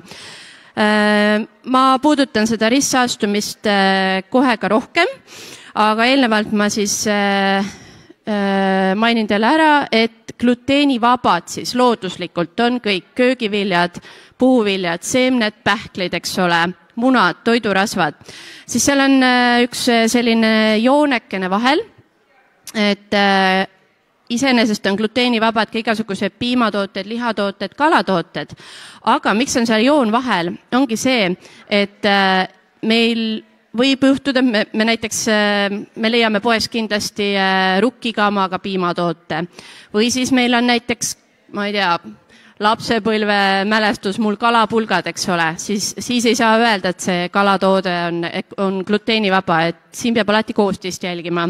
Ja kui me räägime looduslikult gluteenivabadest teraviljadest, siis need on hirss, riis, kaer, mais, tatar ja quinoa. Amarant on seal puudu, aga amarant on ka looduslikult gluteenivaba. Aga nüüd see ristsaastumine, see on hästi oluline koht, kui me räägime sellisest haigusest nagu tsöliaakia. Et gluteenivabad tooted võivad siis ristsaastuda erinevatest protsessidest. Et esimene on siis näiteks tootmisprotsess. Üks väga lihtne koht, kus võib tekkida ristsaastumine, aga mille peale võib-olla isegi ei tule, on näiteks, kui meil on kõrvuti põllud või siis ütleme vahetusläheduses põllud, kus ühe põllu peal kasvatatakse näiteks tatart ja siis on lähedal põld, kus kasvatatakse näiteks rukkist. Et seal võib tekkida olukord, kus näiteks tuul kannab seemneid ühelt põllult teisele või siis näiteks väiksed armsad linnukesed otsustavad, et nad võtavad selle seemnekese noka vahele, et seal tekib ristsaastumine. Samamoodi igasugused seadmed, millega seda vilja koristatakse või siis töötlusseadmed. Et kui me räägime nüüd söögikohtadest, siis söögikohtadel on selles mõttes hästi suur vastutus tegelikult, et kokad, kes töötavad köögis, võiksid olla teadlikud sellest haigusest ja sellest, kui näiteks klient palub, et tema toit oleks gluteenivaba. See on muidugi ka asi, millega Eesti Tsöliaakia Liit igapäevaselt tegeleb, et suurendada inimeste teadlikkust ja et suurendada ka kokkade teadlikkust. Et kui näiteks meil on köögis kokk, kes ei ole võib-olla nii teadlik, siis ta lõikab näiteks sama lõikelaua peal minu kui tsöliaakia haigusega inimese saia, kus ta on eelnevalt lõiganud näiteks mingisugust tšapatat, eks ole, tavalist gluteeniga. Et siis seal tekib ristsaastumine. Samuti ka igasugused serveerimised on ju, kui me serveerime toitu ja paneme näiteks gluteenivabad muffinid kõrvuti gluteeni sisaldavate muffinitega ja siis tõstame neid sealt niimoodi üksteisest üle, eks ole, samamoodi koht. Ja ka kodus, et tegelikult selline lihtne asi nagu leiva röstimine, et kui me röstime tavalist, näiteks minu mehel ei ole seda probleemi, tema röstib oma saiakese ära ja siis ütleb, ma teen sulle ka ja viskab need sinna samasse rösterisse, siis tegelikult nii ei tohiks. Et selle jaoks on olemas tegelikult eraldi röstimise kotid. Aga lihtsalt jah, et see ristsaastumine võib tekkida nagu igal pool, et see on selline päris suur probleemi koht. Ja räägin ka gluteenivabast kaubamärgist, et tsöliaakiaga inimene võiks ja peaks eelistama siis korrektse kaubamärgiga tooteid. Et korrektne kaubamärk on siis see, mida te praegu siin näete, see läbikriipsutatud viljapea, kus all on siis tähed ja numbrid. Ehk siis tähed tähistavad riiki, esimesed numbrid siis tootjat ja viimased numbrid seda toodet. Need on korrektsed kaubamärgid ja kui te ostate sellise kaubamärgiga tooteid, siis te saate olla kindlad, et need on kindlasti puhtad ja seal ei ole ka mingisugust ristsaastumist. Nüüd ma arvan, et te olete kindlasti ka näinud selliseid teistsuguseid nii-öelda märgistusi. Need on siis mittekorrektsed märgistused. Mõnes mõttes väga tore, et need seal toodete peal on. Need on inimesele, kes on siis tsöliaakia haigusega näiteks, need on väga heaks indikaatoriks, et ikkagi see püüab minu pilku. Ma käin poes, ma vaatan, okei, siin on mingisugune läbikriipsutatud viljapea, okei, ta ei ole selline, nagu on see korrektne, aga ikkagi see kutsub mind juba vaatama seda koostise osade nimekirja. Nende nii-öelda mittekorrektsete kaubamärkidega peab olema selles mõttes ikkagi ettevaatlik, et on olnud juhtumeid, kus on mingisugune uus toode, väga isuäratav kook, peal on kirjutatud gluteenivaba ja koostises on rukkijahu. Et tuleb alati lugeda koostist. Ja kui nüüd näiteks oled õllesõber ja vaatad, et okei, gluteenivaba õlu, nii, aga nagu sa tead, et see ei ole korrektne märgistus, eks ole, mida teha siis, kas juua või mitte juua. Iseenesest see on nagu selline nii-öelda natukene nagu omal vastutusel ja kui sa tahad minna nagu, kuidas ma ütlen siis nagu kindla peale, siis sa võid võtta ühendust selle tootjaga ja küsida, tere, minul on selline haigus nagu tsöliaakia, ma nägin, et teil on selline toode, kas see toode on mulle ohutu? Üldiselt nad ütlevad, et ei ole, sest et nad ei taha võtta seda riski, kui neil ei ole seda korrektset kaubamärki, siis järelikult seal mingi jama on. Aga lihtsalt jah, et see on, ütleme siis nii, et see on selline omal vastutusel. Samuti varjatud gluteen, et gluteeni võib olla sellistes kohtades, kus sa ei oska seda isegi oodata. Et kui sul on selline haigus nagu tsöliaakia, siis tegelikult asi, mida sa toidupoes teed pea iga kord, kui sa ei lähe just ostma oma nii-öelda lemmiktooted, mida sa tead ja sa ei pea iga kord neid lugema, siis tegelikult nii-öelda nende toodete siltide lugemine on meie igapäevane tegevus, et ilma selleta me kuidagi ei saa, sest et nagu ma ütlesin, siis seda gluteeni võib olla igal pool. Väga palju on gluteeni näiteks tõesti valmistoitudes ja purgisuppides. Samuti selline koht, mida võib-olla inimesed ei tea, on sojakaste. Et sojakaste sisaldab gluteeni reeglina alati, küll aga on olemas gluteenivaba sojakaste, mida müüakse täna juba päris mitmes poes. Ja näiteks kartulisalat. Et kui me nagu kodus teeme kartulisalatit, siis minule isiklikult ei tule pähe, et sinna näiteks natukene ka nisugluteeni sisse panna. Aga tõepoolest, kui me räägime sellisest kus valmistataksegi seda suures koguses ja see on selline nii-öelda tootmine, siis jah, me peame kõiki neid koostiseid lugema. Et see ei ole nii, et mõtleme, et okei, ma makaronisalatit ei võtan kartuli, aga koostist ei loe, siis tegelikult see võib olla nagu tagajärgedega. Ja gluteenivaba toitumine eeldab siis teadlikkust, et eelkõige siis loomulikult iseendalt, eks ole. Mina tean, mida mina tohin süüa ja mida ma ei tohi süüa. Et ma pean olema sellest teadlik, et kui mul ei ole mingit kasu sellest, kui ma loen neid pakendeid ja koostiseid, aga ma tegelikult ei tea, eks ole. Samamoodi lähedastelt, et hästi armas on see, et ka minul on olnud kogemusi, kus inimesed teavad, et mul on selline haigus, et ma ei saa süüa gluteeni. Ja siis nad on nii armsad, nad kutsuvad näiteks mind külla perega ja siis, et me tegime sulle eraldi toidu, et ma tegin sulle riisimakrasalati, mis on tegelikult ju nii armas, et nad on minu peale mõelnud ja teinud mulle riisimakrasalati, sest riis on ju gluteenivaba. Aga jällegi, ja ma ei eeldagi seda, et minu mingi sõbranna peab teadma seda, et makra sisaldab tegelikult gluteeni. Et selles mõttes see, nagu ka lähedased peavad olema teadlikud. Või siis me saame neid ise harida näiteks. Ja peame ennast üritama ka sealt nagu kuidagi hästi nagu niimoodi nagu välja vingerdada, et miks ma seda salatit ikka ei söö, on ju. Samamoodi Liina rääkis siin tsöliaakiaga laste vanematest, eks ole, ja igasugused lasteasutuste kokad, meditsiiniasutuste töötajad, eks ole, ka meil, kellel on tsöliaakia, me peame ka vahel haiglas viibima ja me tahame ka seal süüa. Et ja samamoodi Horeca sektor, et see on siis hotel, restaurant and catering on ju, et kui me lähme näiteks restorani, et siis ka need inimesed on teadlikud, mis on gluteen, et hästi tihti ma olen kuulnud seda, kui ma ütlen, et mul on tsöliaakia, seda haigust üldiselt ei ole eriti üldse mõtet öelda, sest väga paljud inimesed ikkagi täna veel ei tea, mida see tähendab, et lihtsam on öelda, et Aive lemmiksõna, et mul on gluteeni talumatus, et tegelikult me seda ei kasutagi enam, aga lihtsalt see on see, millest nii-öelda tavalised inimesed aru saavad.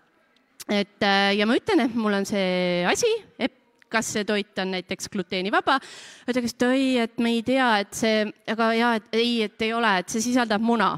Et see näitab tegelikult seda, et inimesed ei ole veel täna nii teadlikud, et tegelikult jah, seda teadlikkust me üritame nagu kogu aeg suurendada.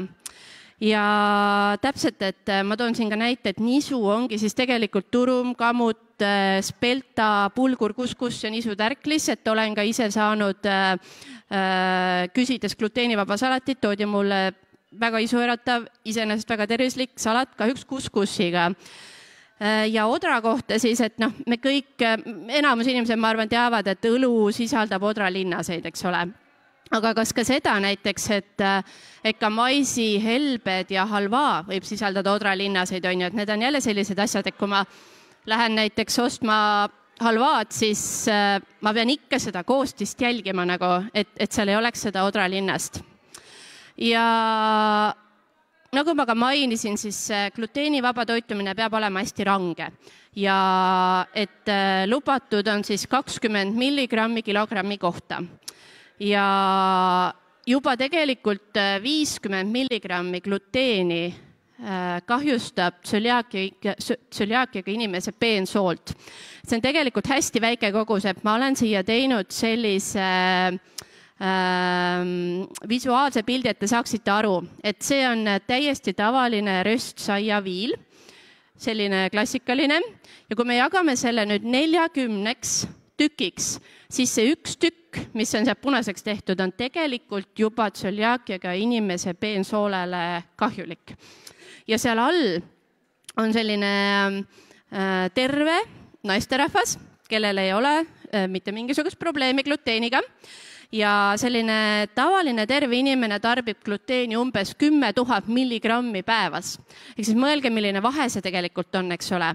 Et 10 000 milligrammi või siis see, et minu peensoolt juba kahjustab 50 milligrammi. Et siin tuleb hästi ka see tegelikult läheb selle näitega kokku, mis ma tõin, et kui me käime restoranis söömas ja siis keegi lõikab mulle mõeldud saia mõne lõike laua peal, kus on tavaline saiapudi, siis tegelikult ega see tavalise nii-öelda saiapudi kogus ongi suuresti see selline pisikene kuubik, mis seal on, eks ole. Aga rääkides siis gluteenivabast tasakaalust toitumisest, et Birgit seda natuke puudutas ka, ma räägin siis ka nii-öelda toitumisterapeudi pilgu läbi, kes ma seda tööd igapäevaselt inimestega teen. Et siin on siis toidupüramiid ja taldrikureegel, Tervise Arengu Instituut. Ma usun, et kõik teist on neid pilte näinud. Kas kuskil kooliseina peal või siis lähete perearsti juurde, kindlasti seal kuskil on see toidupüramiid ja taldrikureegel alati olemas. Me kõik oleme neid näinud, aga me millegipärast ei taha nende järgi väga nagu toituda. Aga pigem ma nagu keskenduks sellele taldrikureeglile, et kui me sööksime nii, nagu me peame ja nagu võiks, siis pool taldrikust võiks olla köögiviljad. Veerand siis need süsivesikud ja tärkliserikkad köögiviljad ja veerand siis valgud. Valgud alla läheb meil siis igasugused piimatooted, lihatooted, kala. See on nüüd selline klassikaline. Siin on nüüd siis, seal on kirjaviga, ma väga vabandan, tsöliaakiaga inimese taldrikureegel. Ehk siis nagu te näete, siis tegelikult millega me peame nagu silmitsi seisma, on ainult see veerand. See ei tähenda nüüd seda, et need ülejäänud jäävad nagu kõik välja, et seal ei pea midagi muutma, et nagu ma ka siin paar slaidi tagasi näitasin, siis tegelikult on meil ka piimatooted, mis võivad sisaldada rukkijahu või siis ma ei tea, me ei saa süüa näiteks paneeritud brokolit, on ju, aga jah, et põhiline on ikkagi see 1/4, millega me peame tegelema.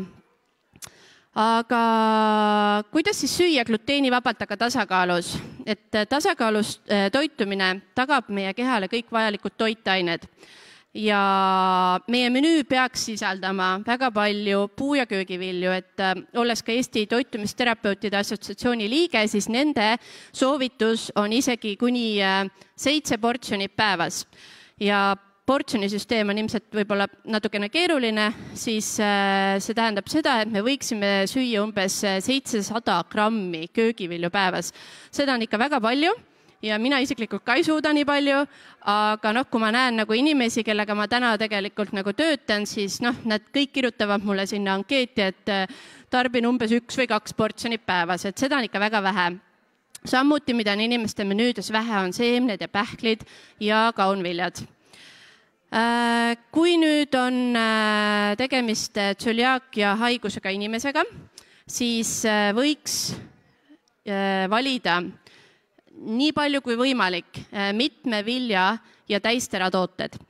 See ei olegi tegelikult väga lihtne, sest et me saame poes kätte täistera riisi, me saame tavalises poes kätte näiteks täistera jämedad kaerahelbed, eks ole, nagu ma mainisin, siis kaer on looduslikult gluteenivaba, aga näiteks täistera gluteenivaba pasta.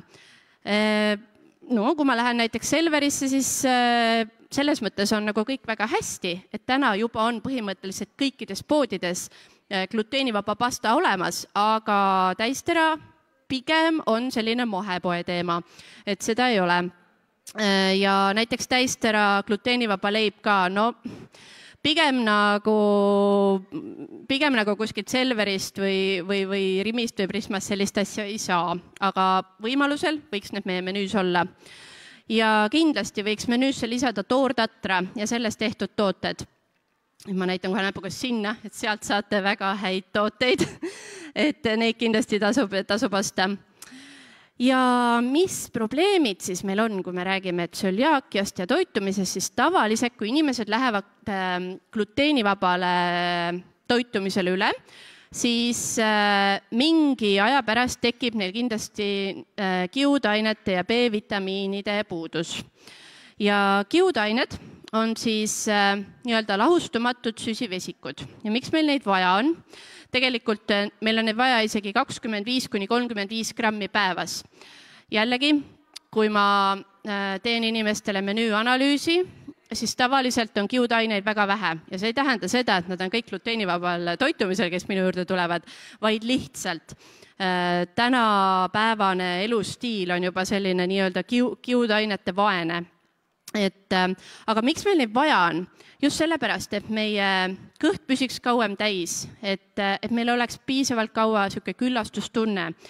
Samamoodi Birgit mainis siin ka veresuhkru taset, eks ole. Kui me sööme kiudainete rohkeid toite, siis meie veresuhkru tase püsib stabiilne. Ja samamoodi kiudained on tegelikult toiduks meie headele bakteritele. Meie kõhus elavad sellised toredad tegelased, kes tahavad ka süüa ja nemad tahavadki neid kiudaineid süüa. Ja kui me anname neile neid kiudaineid, sellele soolestiku mikrofloorale ja nendele bakteritele, siis meie immuunsussüsteem on tugevam. Kui meie immuunsussüsteem on tugevam, siis see tähendab seda, et iga tuuleiili pärast me haigeks ei jää. Ehk siis me ei haigestu nii tihti, me oleme tervemad. Ja teine, vabandust, ma räägin siin veel edasi, et ei tasu ennast nii-öelda nagu lasta mõjutada igasugustel, kuidas ma ütlen, visuaalidel, ehk siis kui leib on tumedat värvi, siis see ei tähenda automaatselt seda, et see leib on tervislik ja et see sisaldab palju kiudaineid. Et tihti ma näen ka seda, mulle näiteks tuleb mõni patsient ja ütleb, et mina söön ainult musta leiba. See on okei, millist musta leiba te sööte ja kui ma siis vaatan, siis tegelikult seal on nagu koostisosades on näiteks 80% nisujahu on ju, siis on hästi palju suhkrut. Et see, et leiva värvus on näiteks tume, ei tähenda seda, et on nagu mingi super kvaliteetne. Et siinkohal teile ka lihtsalt teadmiseks, et kui te poes midagi valite ja neid koostisosasi vaatate, siis need need asjad, mis sinna koostisosade taha on kirjutatud, need ei ole seal mingisuguses suvalises järjekorras, et keegi, kes selle asja valmis küpsetas, nüüd meenutab, et oota, mida ma sinna sisse nüüd panin. Tegelikult see on ikkagi nagu reguleeritud, et need asjad on suuruse järjekorras. Kui me võtame šokolaadi ja seal on esimesel kohal suhkur, mitte kakao, siis järelikult on selles tootes kõige rohkem suhkrut. Kui me võtame kaunis pakendis sepiku, kuhu peale on kirjutatud fitness ja suure kiudaine sisaldusega täistera ja esimesel kohal koostisosadest on nisujahu, siis see on jama, et see on lihtsalt väga-väga hea turundus. Et tuleb vaadata neid koostisosasi. Samamoodi, kuidas neid kiudaineid siis oma gluteenivabast toitumisest tagada, on see, kui me kasutame toidu valmistamiseks kaera ja tatrakliisid. Neid saab lisada pudru sisse, smuutisse, igale poole. Samamoodi tagame väga-väga hea kiudainesisalduse. Siis kaera, hirsi ja toortatra helbed, eks ole, kui vanasti, mäletan, vanaisa tegi hakklihakotette, siis leotas mingi piimase saia enam-vähem, pani selle sinna kotleti taigna sisse, siis täna oleme natuke teadlikumad, et esiteks katsume nagu nii ehk naa tervislikumad süüa ja teiseks, kui me peame gluteenivabad sööma, siis me saame kasutada näiteks tõesti neid erinevaid gluteenivabu helbeid. Ja seemned ja pähklid, väga head nii-öelda tervislikku rasvaallikad ja ka kiudainete allikad. Ja teine asi, millest ma rääkisin, siis, et B-vitamiinide puudus võib tulla, kui siis süüa nii-öelda gluteenivabalt. B-vitamiinid on meile äärmiselt olulised. Nendel on siis otsene mõju meile südamele, meeleolule, jõudlusele, kehakaalule, seedimisele, et need on väga olulised.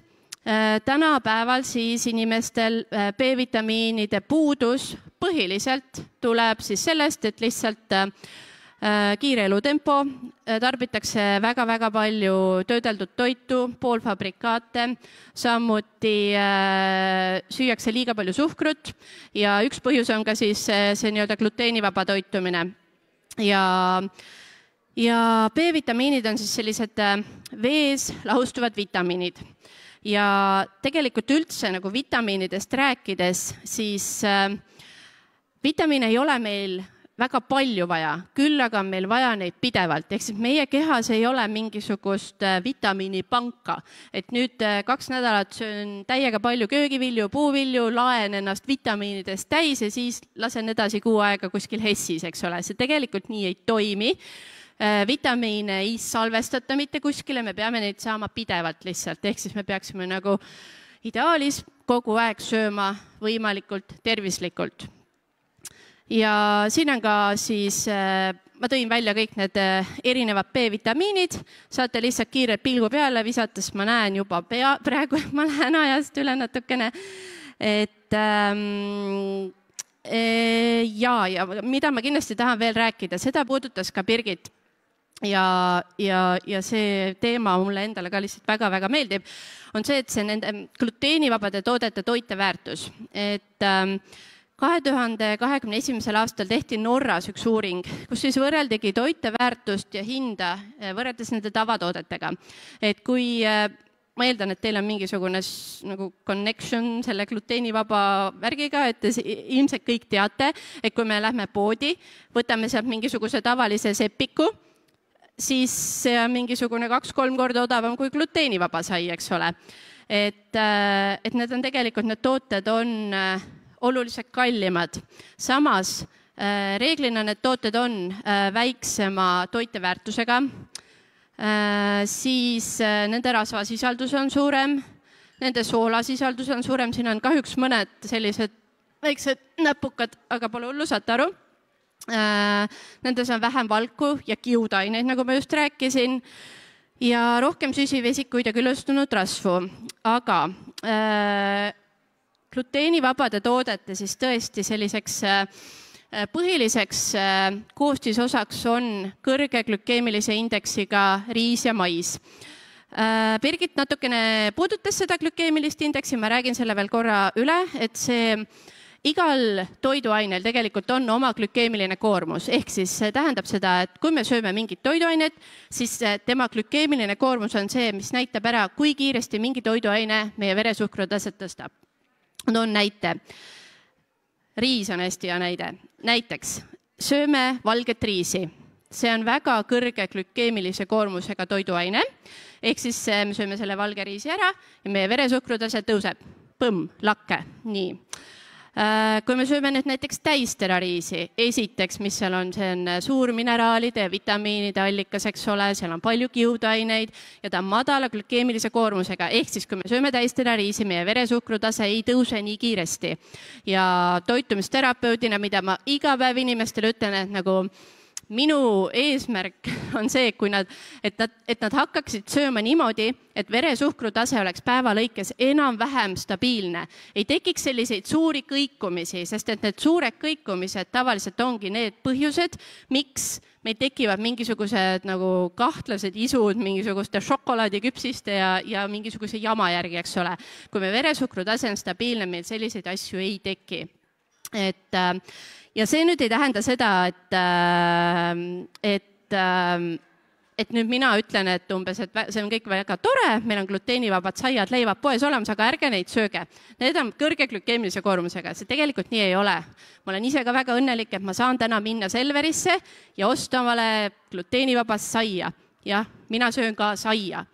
Ja ma lihtsalt olen selles mõttes teadlik, et okei, ma söön hommikul saia, aga ma siis söön näiteks lõunaks tortatart või söön täisterariisi, eks ole, et see menüü, terve toitumine ja tervislik toitumine ongi selline, et see menüü on nagu vaheldusrikas, eks ole. Ma tõenäoliselt lähen ostan ka ülevat siin mingi piruka ja see on täiesti okei ja on tore, et meil on selline võimalus. Teiseks, mis veel gluteenivabade toodetega tihti kaasneb, on see, et need sisaldavad hästi palju E-aineid, sest kuidagi on ju vaja nagu kompenseerida seda suuresti seda kleepvalku, eks ole, et see toiduaine oleks selline söödav ja apetiitne, siis jah, seda nagu kompenseeritakse E-ainetega. Ehk siis tegelikult ei ole nagu väga tervislik pidevalt omale mingid E-aineid sisse süüa. Ja seda ma juba rääkisin, et tõesti, seal ei ole nii palju neid vitamiine, mineraalaineid ja kiudaineid. Siin on ka mõned näited, kuna ma olen ajast üle, ma räägin hästi kiiresti, et kuidas valmistada toitu tervislikult ja gluteenivabalt, et tõesti kasutada siis kasmete valmistamisel näiteks köögiviljapüreed.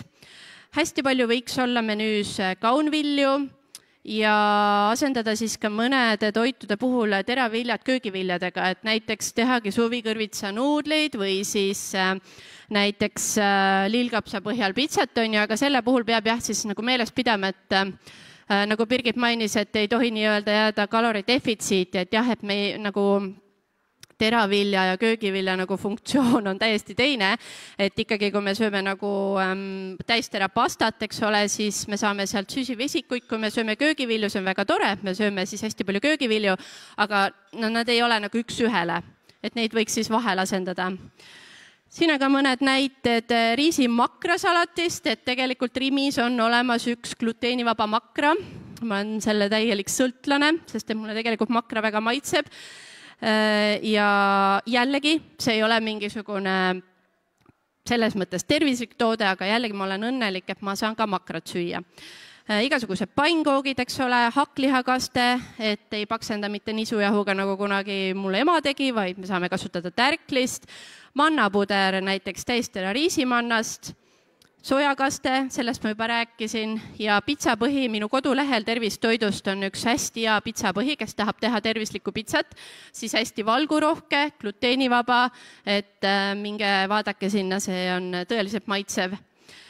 Ja jah, tsöliaakiaga inimese moto siis, usalda aga kontrolli, et see nagu käib väga kokku sellega, mis ma ütlesin, et hästi tore on, kui tõesti meie peale mõeldakse, et me lähme kuskile külla ja siis inimesed teavad, et meil on see haigus ja siis nad teevad meile eraldi toidu ja siis tegelikult tuleb välja, et see ei ole gluteenivaba, et see tekib selline nagu natukene kurb moment. Aga jah, tuleb lihtsalt nagu nii-öelda harida oma lähedasi ka ja jah, et ei ole maailma lõpp, see toitumine gluteenivabalt tuleb ajaga, ütleme nii, nagu inimesed, kes ei pea gluteenivabalt toituma, siis nemad ka õpivad täna minu juures sisuliselt, et kuidas siis see õige toitumine on, siis samamoodi saab õppida, kuidas siis toituda nii-öelda gluteenivabalt ja tervislikult. Ja ma olen nüüd 4 minutit ajast üle, väga vabandan. Aga kas kellelgi on mulle mingeid küsimusi veel? Tüüpilised eestlased, ühtegi küsimust ei ole.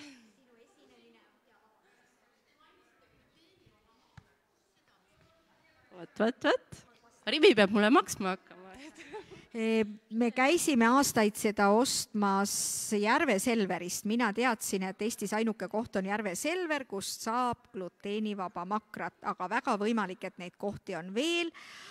Rimi ütlevad inimesed saalis, aga suuremad rimid ilmselt. Et ega siin muu ei aita, kui peab hoolega pakendeid lugema. Ja, suuremad hüpermarketid, ja, et sealt jälgige. Ja. Teiste makrate kõrval ja lugege hoolega pakendeid. Suured hüpermarketid. Ja. Aga kas on veel küsimusi? Et kui ei ole, siis aitäh Anneli, et tõesti see teadlikkuse tõstmine toitumisest, et tundub, et mis see siis ära ei ole ja tegelikult arstid ütlevad ju ka, et kui me toitume toidupüramiidi kohaselt, siis ei olegi vaja muretseda, ei ole vaja kiudaineid kuidagi kunstlikul viisil või B-rühma vitamiine juurde hankida, et aga see teadvustamine, et me saame kätte omale vajalikud toitained, et kui me läheme toitumine lehele, et seal on näha ju toidupüramiid, kuidas Eesti rahvas tegelikult toitub ja siis on riiklikud toitumissoovitused, et see ju erineb nagu öö ja päev. Nii et ja kui me veel dieedi ka võtame, siis seda enam on toitumine paigast ära. Nii et meil on väga hea meel, et seltsiga on liitunud toitumisterapeudid ja nõustajad, lisaks Annelile ka veel teisigi, et saame ka siit seltsi poolt seda teadlikkust tõsta. Nii, aga nüüd vahepeal on minu taha ilmunud toolid, diskussioon paneeli jaoks ja lasteasutuste toitlustus, mis on ikka väga-väga oluline. Nii et palun panelistidel kohad sisse võtta. Tuuakse kõigile mikrofonid ja algab põnev arutelu.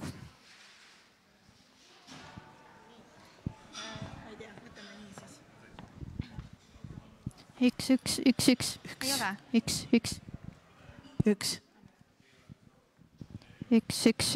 Mul ei ole see. Üks. Ja tere kõigile, et eile oli vähe, aga täna natuke rohkem inimesi, kes meid kuulavad. Et ma loodan, et siin sellised head sõnumid, mis siit tulevad, jõuavad vajalike inimesteni. Et mina olen siis Eesti Koolitoidu Liidust, olen Evelin Esajas ja koolitoidu selline üks osa on eritoitumist siis vajavad õpilased. Ja mulle üldse ei meeldi nagu eritoitumist vajavate õpilaste kohta öelda, et neil on justkui mingi haigus. Ja tegelikult nad ongi eripäraga inimesed lihtsalt. Ja kui me nagu seda eripära siis nagu arvestame kooliköögis, siis tegelikult meie koolitoit saab minna ainult kvaliteetsemaks. Ja see on üks selline Koolitoidu Liidu väga-väga suur missioon, et me saame kunagi öelda väga ühiselt, et Eesti koolitoit on parim. Ja selleks siis on meil täna 2 lapsevanemat siin, kes on siis ühelt poolt siis oma kogemusega, teiselt poolt teise kogemusega ja saame siis need mõtted siit siis välja korjata ja siis võib-olla midagi nendega ette võtta. Et Marget ja siis Raili ja võib-olla siis Marget alustabki enda tutvustamist, et miks ta siin täna on. Tere kõigile ka minu poolt. Minu nimi Marget Merman ja olen olnud tsöliaakia seltsi vabatahtlik nüüd juba 10 aastat. Mul endal ei ole tsöliaakiat, aga minu tütrel diagnoositi tsöliaakia, kui ta oli 4,5-aastane. Diagnoosi väljaselgitamine võttis meil kuskil aastakene, mis on tegelikult üpris kiiresti isegi, arvestades seda, et mõni inimene elab pool oma elu selle teadmisega, et tal on mingi tervisehäire, aga lõpuks siis tuleb see ka diagnoos. Et minu roll täna siin on jagada meie perekogemust, kuidas me saime hakkama sellega, et mu tütar saaks eritoitu nii lasteaias kui ka koolis, et hetkel on ta 15-aastane juba ja meie pere kogemus on siis pigem positiivne ja selle on siis taganud, ma arvan, ka see, et on olnud väga hea koostöö erinevatel tasanditel. Et sellest koostööst räägime natuke hiljem, et siis Raili äkki tutvustab oma siis profiili, miks ta siin täna on. Tere, mina olen Raili ja mul on kodus 13-aastane tütar, kes sai diagnoosi siis 5-6 aastaselt. Diagnoosini läks meil kuskil 3-4 aastat. Ütleme niimoodi, et kui ta selle diagnoosi sai, siis mu 5-aastane laps ta ei jaksanud enam trepistki kõndida ja äkilised äravajumised jumala suvalistel aegadel, kohtadel.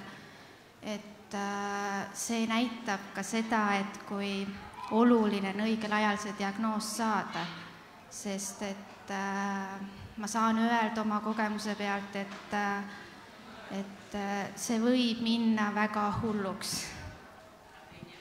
Et siin Margetil ongi siis selline, räägi natukene oma kogemusest, et kas siis laps on käinud sul 10 aastat nüüd koolis lasteaias kokku, et mis see tänane seis on ja kus alguses olid oma teekonnas? Jah, lühidalt võtaks selle 10 aasta kokku, et kuidas siis alguses ma lapsevanemana, kuidas alguses sai see koostöö lasteaiaga, kui me saime diagnoosi ja nüüd lõpetades kooliga. Et nagu ma ütlesin, minu kogemus on pigem positiivne, et kõikides lasteaedades on tegelikult tuldud vastu, pole kordagi öeldud, et eritoitu ei valmistata. Esimeses lasteaias samamoodi tuldi ilusti vastu, aga juhtus ikkagi paar sellist apsakat, et laps sai õunakooki nisujahuga, suppi, kus olid kruubid sees ja siis ma tundsin, et minu kui lapsevanema roll on ikkagi selles mõttes, et ilmselt rääkimisest siis ainult ei piisa, et ma pean midagi rohkemat tegema, et kui kodus seda gluteenivaba toidu valmistamist ja pakkumist oli kergem teha, siis ma tulingi mõtte peale, et lasteaed saatis mulle iga nädal menüü, milles ma siis tegin korrektuure, et mis ei sobinud, kriipsutasin maha, asendasin sellega, mis sobis, et tegin ühesõnaga neile ka natukene lihtsamaks selle elu. Järgmises lasteaias seda enam ei pidanud tegema, printisin välja Tsöliaakia seltsi lehelt keelatud ja lubatud toiduained, see oli väga suureks abiks ja selles mõttes, et kõik sujus ilusti. Koolis oli nüüd siis selline lähenemine, et teavitasin klassijuhatajat, just seoses sellega, et kui on ekskursioonid või samamoodi siis premeeritakse lapsi, et ta teab, et üks laps on tsöliaakia haige ja sain kokku ka peakokaga. Et väga soojalt soovitan, kui on vähegi võimalik ikkagi teha see selline 30-minutiline kohtumine, kus siis rääkisin natukene tsöliaakiast, samamoodi olid keelatud ja lubatud toiduainete nimekiri mul kaasas ristsaastumisest, mis on samuti väga oluline ja tegelikult oli ka kokal kohe küsimus mingite toiduainete suhtes ja nii edasi, et see oli nagu väga selline konstruktiivne kokkusaamine ja tema sai kindluse, et ta teeb õiget asja ja mina sain selle kindluse, et minu lapsele on ikkagi see toit tagatud. et täna sa saad öelda, et tegelikult sinu näitel nagu toimib kõik nagu rahuldavalt. Just, et selles mõttes, et nagu ma mainisin alguses, et inimlik on see, et lapsevanemana ma ei saa eeldada, et kõiki asju tehakse, ma saan ise nii palju toetada kui võimalik ja pigem ollagi siis selline samamoodi koolitav pool, suhtleja selles osas, et tõesti, et kui kokal saavad ideed otsa, siis on olemas täiesti selline nimekiri, millega asendada mida, et olla selline mõistev lapsevanem ka omalt poolt. Ja, et Raili, siis äkki räägid sina oma kogemusest, et milline sinul on see teekond nagu olnud? No, mina ei saa jälle öelda, et meil on kõik hästi sujunud, et risti vastupidi. No ütleme niimoodi, et lasteaias, kuna diagnoos oli kõik värske, ütleme niimoodi, et algselt lubati vastavat toitlustust. Lõpptulemuseks oli ikka see, et laps unustati pidevalt, hästi kõik magustoidud asendati tal ainult jogurtiga. Seal oli väga palju, ma käisin ka korduvalt köögis, ma viisin omalt poolt mingseid nagu makaroone ja toitu aga sellest ei tulnud midagi välja. Sealjuures minu lapsel veel oli, kuna tema tervislik seisund oli ka väga hullus seisus, siis oligi, ta oli kogu aeg nagu valudes. Ja siis minu kui lapsevanema usaldus kadus. Ja nii me siis kuidagi, lõpuks oligi see, et ma viisin ka isegi rühma, viisin hommikuhelbeid, mida siis rühmaõpetajad ise saavad lapsele anda, et ma isegi ei jälginud enam, et see toit oleks lasteaia menüüga üks ja sama. Et minu jaoks oli lihtsalt see, et minu laps saaks süüa seal ükskõik mida siis. Aga samamoodi ka kooli algus läks väga raskelt, et kõik oli ilus, lubati, aga kui ma sattusin olukorrale peale, kus kokk tõstis lapsele taldrikule portsu ja õpetaja seal samas kõrval ei luba ennem lapsel tõusta, kui see ports on tühi, siis see oli minu jaoks viimane piisk. Ja peale seda ma hakkasin lapsele toitu kaasa tegema. 5 aastat tegin talle kaasa lõunat. Aga see esimene kogemus koolis oligi, et see tekitas ka lapsele söömishäire, et ta keeldus söömast. Et tegelikult siin ongi see, et kui oluline on mõista seda, et kooli toitlustuses mismoodi mõjutab see lapse vaimset tervist.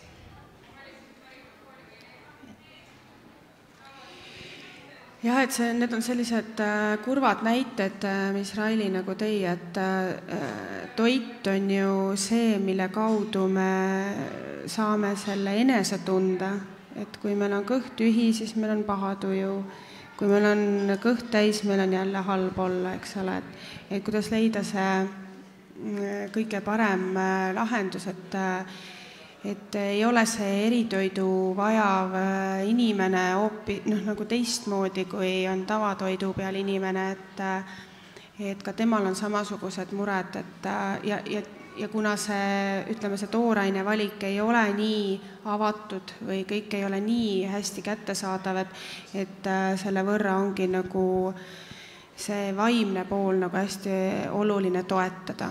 Et räägime siis sellest koostööst, et millist koostööd siis tegelikult see lapsevanem ootab kooli poolt, et võib-olla äkki Raili alustab? No, kui see küsimus eile oli, ma ei osanud sellele tegelikult koheselt nagu vastata. Ma eile terve õhtu mõtlesin, et just enda kogemuse pealt välja tuua võiks olla niimoodi, et kui mina lapsevanem lähen toitlustusjuhi juurde, annan talle selle tõendi, siis tal on olemas paber, kus on kirjas, keda oleks vaja kutsuda ümarlauda, sest tegelikult ei ole ju see ümarlaud ei puuduta ainult seda köögi poolt, ja lapsevanemat, vaid ka neid, kes lapsega tegelikult kokku puutuvad. Ehk siis sinna kaasata ka klassijuhataja koheselt siis. Kindlasti võiks olla seal ka ikkagi kooli juhtkonna poolt keegi, sest et meil on olnud olukordi, kus klassijuhataja näiteks ei tea ette, et kool nüüd plaanib lastele kringlit. Ja siis on jälle see, et minu laps vaatab pealt. Ja samamoodi ise ma lapsevanemana tegelikult tunnen ja näen vajadust, et ka seal ümarlauas võiks olla ka koolipsühholoog. Et ma usun, et sellise plaani järgi toimiks see ümarlaud juba palju efektiivsemalt kui praegu. Marget, et mis sina sellisest koostööst arvad või see kogemus näiteks? Jaa, ma olen Railiga tõesti nõus, et see on vaja natukene rohkem inimesi selliseks tugigrupiks siis selle lapse ümber, et nagu sa mainisid, koolipsühholoog, kui ta mõnikord tunnebki, ütleme siis natukene tõrjutuna ennast, et see oleks ideaalne, kui koolipsühholoog oleks kursis, et ta saab tema juurde minna oma muredega ja klassijuhataja kindlasti samamoodi. Ja ütleme niimoodi, et minu kogemus on see, et lausa isegi koolis oli, kuna koha peal on köök, kooli köök läks korraks kinni ja meil oli vaja siis, tuli toitlustus teisest koolist. Et direktor oli tegelikult saatnud kogu info siis sellele toitlustaja ja maininud ära, et on ikkagi eritoiduvajadus ka.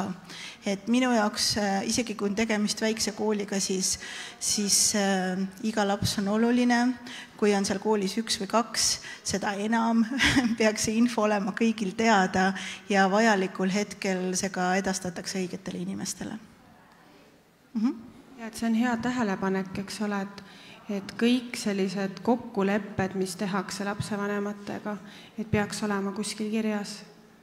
Et sa jälle nagu võtadki sealt sellest kaustast, kus iganes ta sul on, et sa tead, palju sul lapsi on, eritoidu vajavaid, ja ka lapsevanematega on selline tihe koostöö, et tegelikult sellised otsekontaktid, et helistate üksteisele, suhtlete meili teel, köögiga on hästi nagu teretulnud ja see tegelikult toetab lapsevanemat väga, et kui ka köögi pool, et ma kutsun üles koolikokkasid ja köökide juhte, et tundke ise huvi ja võib-olla ei olegi halb see, kui te vahepeal mõtlete, et kui teie olete selles rollis nagu lapsevanemana, et mis teie siis teeksite.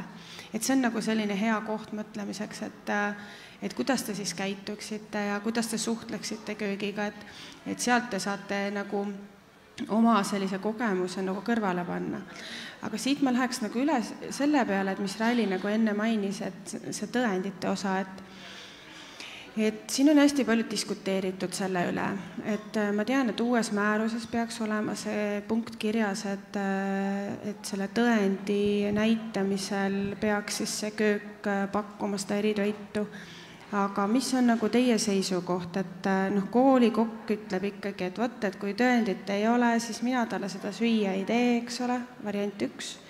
Ja teine asi on see, et see kokk ütleb, et võt, et ma teen sellele ilma tõendita lapsele nagu toidu, aga ta reaalselt ei tulegi sööma, on ju, minu töö ja vaev on nagu läinud nagu selles mõttes nagu luhta, et mis teie lapsevanemana arvate sellest tõendist?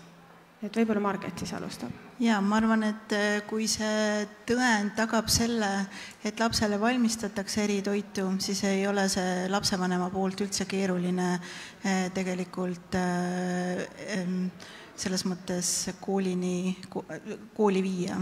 Et jah, ma saan aru, et iga väike liigutus mõnikord võib tunduda ka tüütuna, aga kui me mõtleme selle peale, et isegi kui see nagu määrusesse tuleb, eks ole, ja see tagab meie lapsele eritoidu, siis ma arvan, see ei ole üldse probleem. No kui ta on jälle seal, eks ole, kuskil jälle mustvalgelt kirjas, et siis me saame selle tõenduspõhisuse sinna taha, eks ole, et tänapäeval paraku see nii on, et ka mõningad inimesed kasutavad ära kurjasti seda, et võt, ma tahan gluteenivaba toitu, ma tahan laktoosivaba toitu, ma tahan taimetoitu, tegelikult ta organism seda üldse ei vajagi. Ja sellega ta koormab nagu seda koolikööki, et võib-olla see tõend on üsna asjakohane. Et Raili, mis sina arvad sellest? Selles suhtes, et ma leian ka, et see tõend on ikkagist vajalik, et see lihtsustaks tegelikult ka köögitööd. Et siit siis võib-olla võtaks selle, et muretsege endale need tõendid. Et see võtab üks kord, on vaja teha see. Aga rääkige lapsevanematena, et kuidas seda tõendit üldse saab taotleda? Kuidas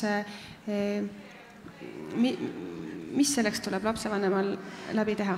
No ma arvan, et tänapäeval on siis kõige kergem, nagu me ennem oma ühelt vabatahtlikult juba kuulsime ka, et digiloost lihtsalt saab selle välja printida, et kui perearst seda ei soovi või ei taha väljastada ja neil ilmselt hetkel nagu seda, ma sain aru, kohustust ka ei ole, siis digilugu on ilmselt kõige kiirem ja kõige efektiivsem see, kus saab selle kätte ja tegelikult... Digiloost saab siis iga lapsevanem ise, okei.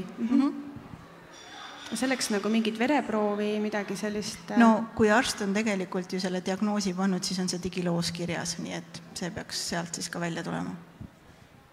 Kui diagnoosi pole, siis ei ole ka talumatust. Et see koostöö osa siis, et selle saime ära rääkida, et mis, kas publiku seas on mingeid küsimusi näiteks? Jaa.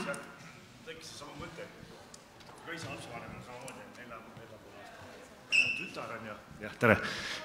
Tahtsin seda küsida, et meie poolt tuleb see diagnoosiga paber, on see laps seal kes lasteaas või koolis on ju, aga see koolid toitlusta või kes iganes on lasteaas või kes iganes, kas neil on ka mingi kohustus, mingisugune, et nad peavad selle koolituse kas ju läbi, ta saab aru, et mis see tõend nagu tähendab, on ju, et kokk on kokk, on ju, tore on ju, aga siitpoolt tuleb hästi süke, et me peame järgima, kõik on nagu nii strikt on ju, aga nende poolt, kas neil on ka mingisugune siis tõesti selline kohustus, ta tuleb läbinud selle kooli, nad teavad, mis see tähendab, on ju, et mis nad siis tegema peavad, on see sama, et keegi tõstab su portsu ette, et söö nüüd ära, on ju, et mitte pahatahtlikult, aga ta lihtsalt ei tea seda, et kas selline teadlikkus on neile nagu viidud üldse, et kas see toitlustaja poolus on olemas et ma vastan siit kohe,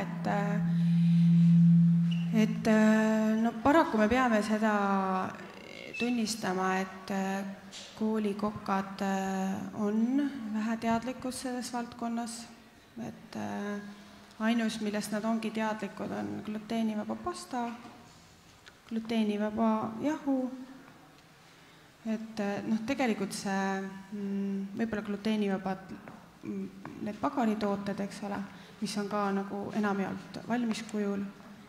Ristsaastumine ja kogu see protsess. Tegelikult ei saa sest aru, siis me võime ju teha need lahendada. Ma korra küsin. Jah, et see on hea küsimus, et kes selle riski võtab? Kes selle riski võtab ja lapsevanemana sa ju tahad, et su laps saaks eritoitu süüa, aga peab, eks ole.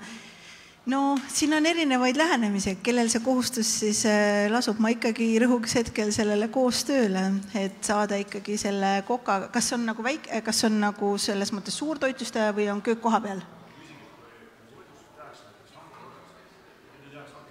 Aga hankesse saab üles märkida selle, et on eritoidu pakkumine. Et neil on see kohustus pakkuda eritoitu. Et tegelikult see hankes on see kirjas. No ütleme niimoodi, nagu Marget ütles, et see on nagu koostöö ehk et jagatud vastutus. Et me aga see vastutus on jagatud. Et kohustus on pakkuda, see tähendab seda, et tegelikult kõik lapsed peavad saama sooja koolilõunat, olenemata, mis neil on. Et see soe koolilõuna on väga oluline, ei ole vaja anda seda, mis on see riisi... Kalett ja riisikalett, see ei ole see asi, see ei ole see toit.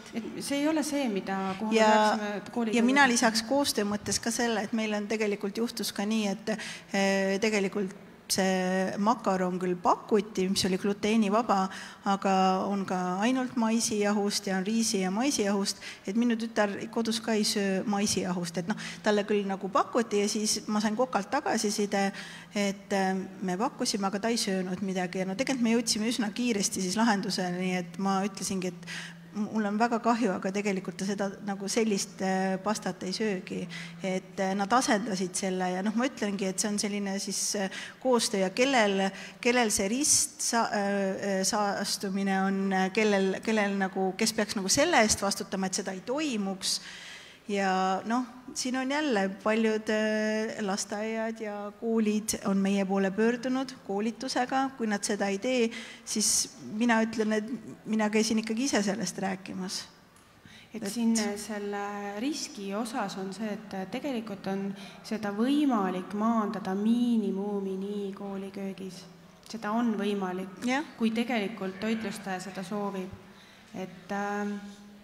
Et see ongi, et sa paned selle tooraine eraldi riiuli peale, eks ole, eraldi riiuli peale, eraldi karpi ja ma ei tea, paned kas või selle ühe töötaja, kes vastutab selle eest, et see on ka see koht. Et näiteks kooliköögist on see üks kokk siis, kes nagu vastutab selle eest, et see eritoit oleks pakutud. Ja koolipersonal minu kogemusest ikkagi suht tihti vahetub. Et selles mõttes, et see kõik need sellised faktorid on muidugi raskendavad, et kui ühtedel inimestel on juba, ütleme, see harjumus ja koolitus ja kõik juba olemas ja siis kui personal vahetub, siis nagu selline tunne, et peab nagu jälle nullist alustama. Et selles osas ega siin väga head mingit nõuannet ei ole, kui ikkagi nagu mõelda seda, et kas siis ise uuesti ikkagi kohale minna, rääkida ja seoses selle toodete asetusega ka, et ega nagu meil eelnevatel slaididel juba välja tuli, et usalda ka kontrolli, et alati on variant minna kohale, siis samamoodi mingisugune kokku leppida kohtumine ja tegelikult ikkagi rääkida, et meile tegelikult mainisime ka, et võib-olla kokkadel ja üldse siis selles mõttes ka teenindaval personalil või seal koolis jagajal ongi väga keeruline selles mõttes aru saada, et isegi kui see tsöliaakiahaige laps saab gluteeni, siis üldjuhul ju reaktsiooni ei pruugi tekkida. Et see nagu raskendab ka jälle, et aga siis võibki jääda selline suhtumine, kui sellest haigusest väga palju ei tea, et aga tegelikult ju ei juhtunud midagi, eks ole. Jah, et ja see ei ole üldse kerge selles mõttes. Et kas on publiku seas veel küsimusi? Ma näen, et üks käsi on, jah. Jaa, ma tegelikult tahtsin seda sama asja kommenteerida, et nii nagu Margret ka enne ütles, et see ongi koostöö, eks ju, ja hästi hea on see, et kui me juurutame omalt poolt vanematena seda sisse, et meie algatame seda koostööd, me ei pea ise neid osalisi ka nagu kaasama või kokku kutsuma, aga meie teeme ettepaneku iga õppeaasta algus, saame kokku, räägime asjad läbi, et me loome selle usaldusliku suhte ja ka meie näiteks ise edastame vanematena koolile, saame informatsiooni näiteks Tsöliaakia seltsi koolitusest, eks ju, et me saadame selle kontakti kohe edagi, vaadake, uus koolitus on tulemas, võtke osa, julgustame, et see on see pool, mida meie saame kõik ise teadlikkuse tõstmiseks ära teha, sest me ei saa eeldada, et teadlikkus on olemas või et nemad ise tulevad ja pakuvad. Et see on hästi oluline, et me ise vanematena võtame, aga tõesti see peaks olema jagatud vastutus, mitte see, et mina vanemana üksinda vastutan, eks ju. Aitäh!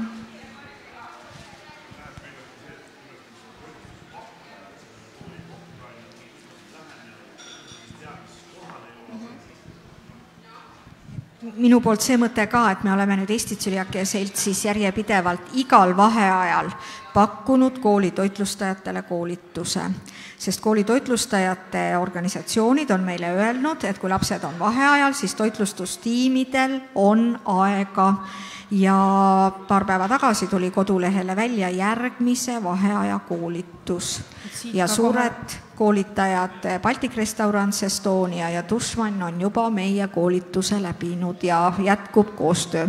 Ja siit kohe üleskutse, et koolikokad ka, või mitte koolikokad, aga koolide juhid. Et ega koolikokk ei mõtlegi, et ma tahan täna koolitusele minna. Et koolijuht saada oma personali koolitusele ja ära eelda, et ta nagu, jälle see eelda on ju, ära eelda, et ta oskab toitlustuses kõike. Et ta oskab nagu pakkuda eritoitu, ta oskab nagu taime toituda ja siin on jälle see kvaliteedi koht, on ju. Et koolide juhtkond, et see on nagu teile ka, et saatke oma köögipersonali koolitusele. Küsin, kes see teenuse pakkuja on? peaks alustada.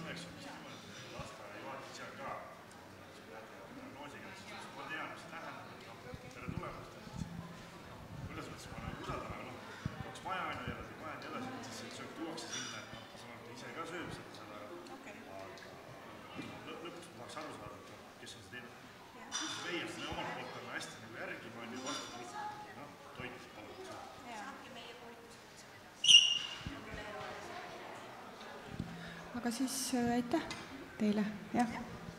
Aitäh. Aitäh ja sellega on meie seminari aeg lõppenud. Et aitäh kõikidele, kes olid saalis 2 päeva, eile täna, kes Facebookis jälgisid. Nii et järgmise aastani ja veel kord üleskutse ka, kes siin nüüd on liitunud hiljem, et andke tagasisidet info@soliakia.ee, mis täna meeldis, mis on arenguvajadused, kuidas järgmine aasta jätkame. Aitäh!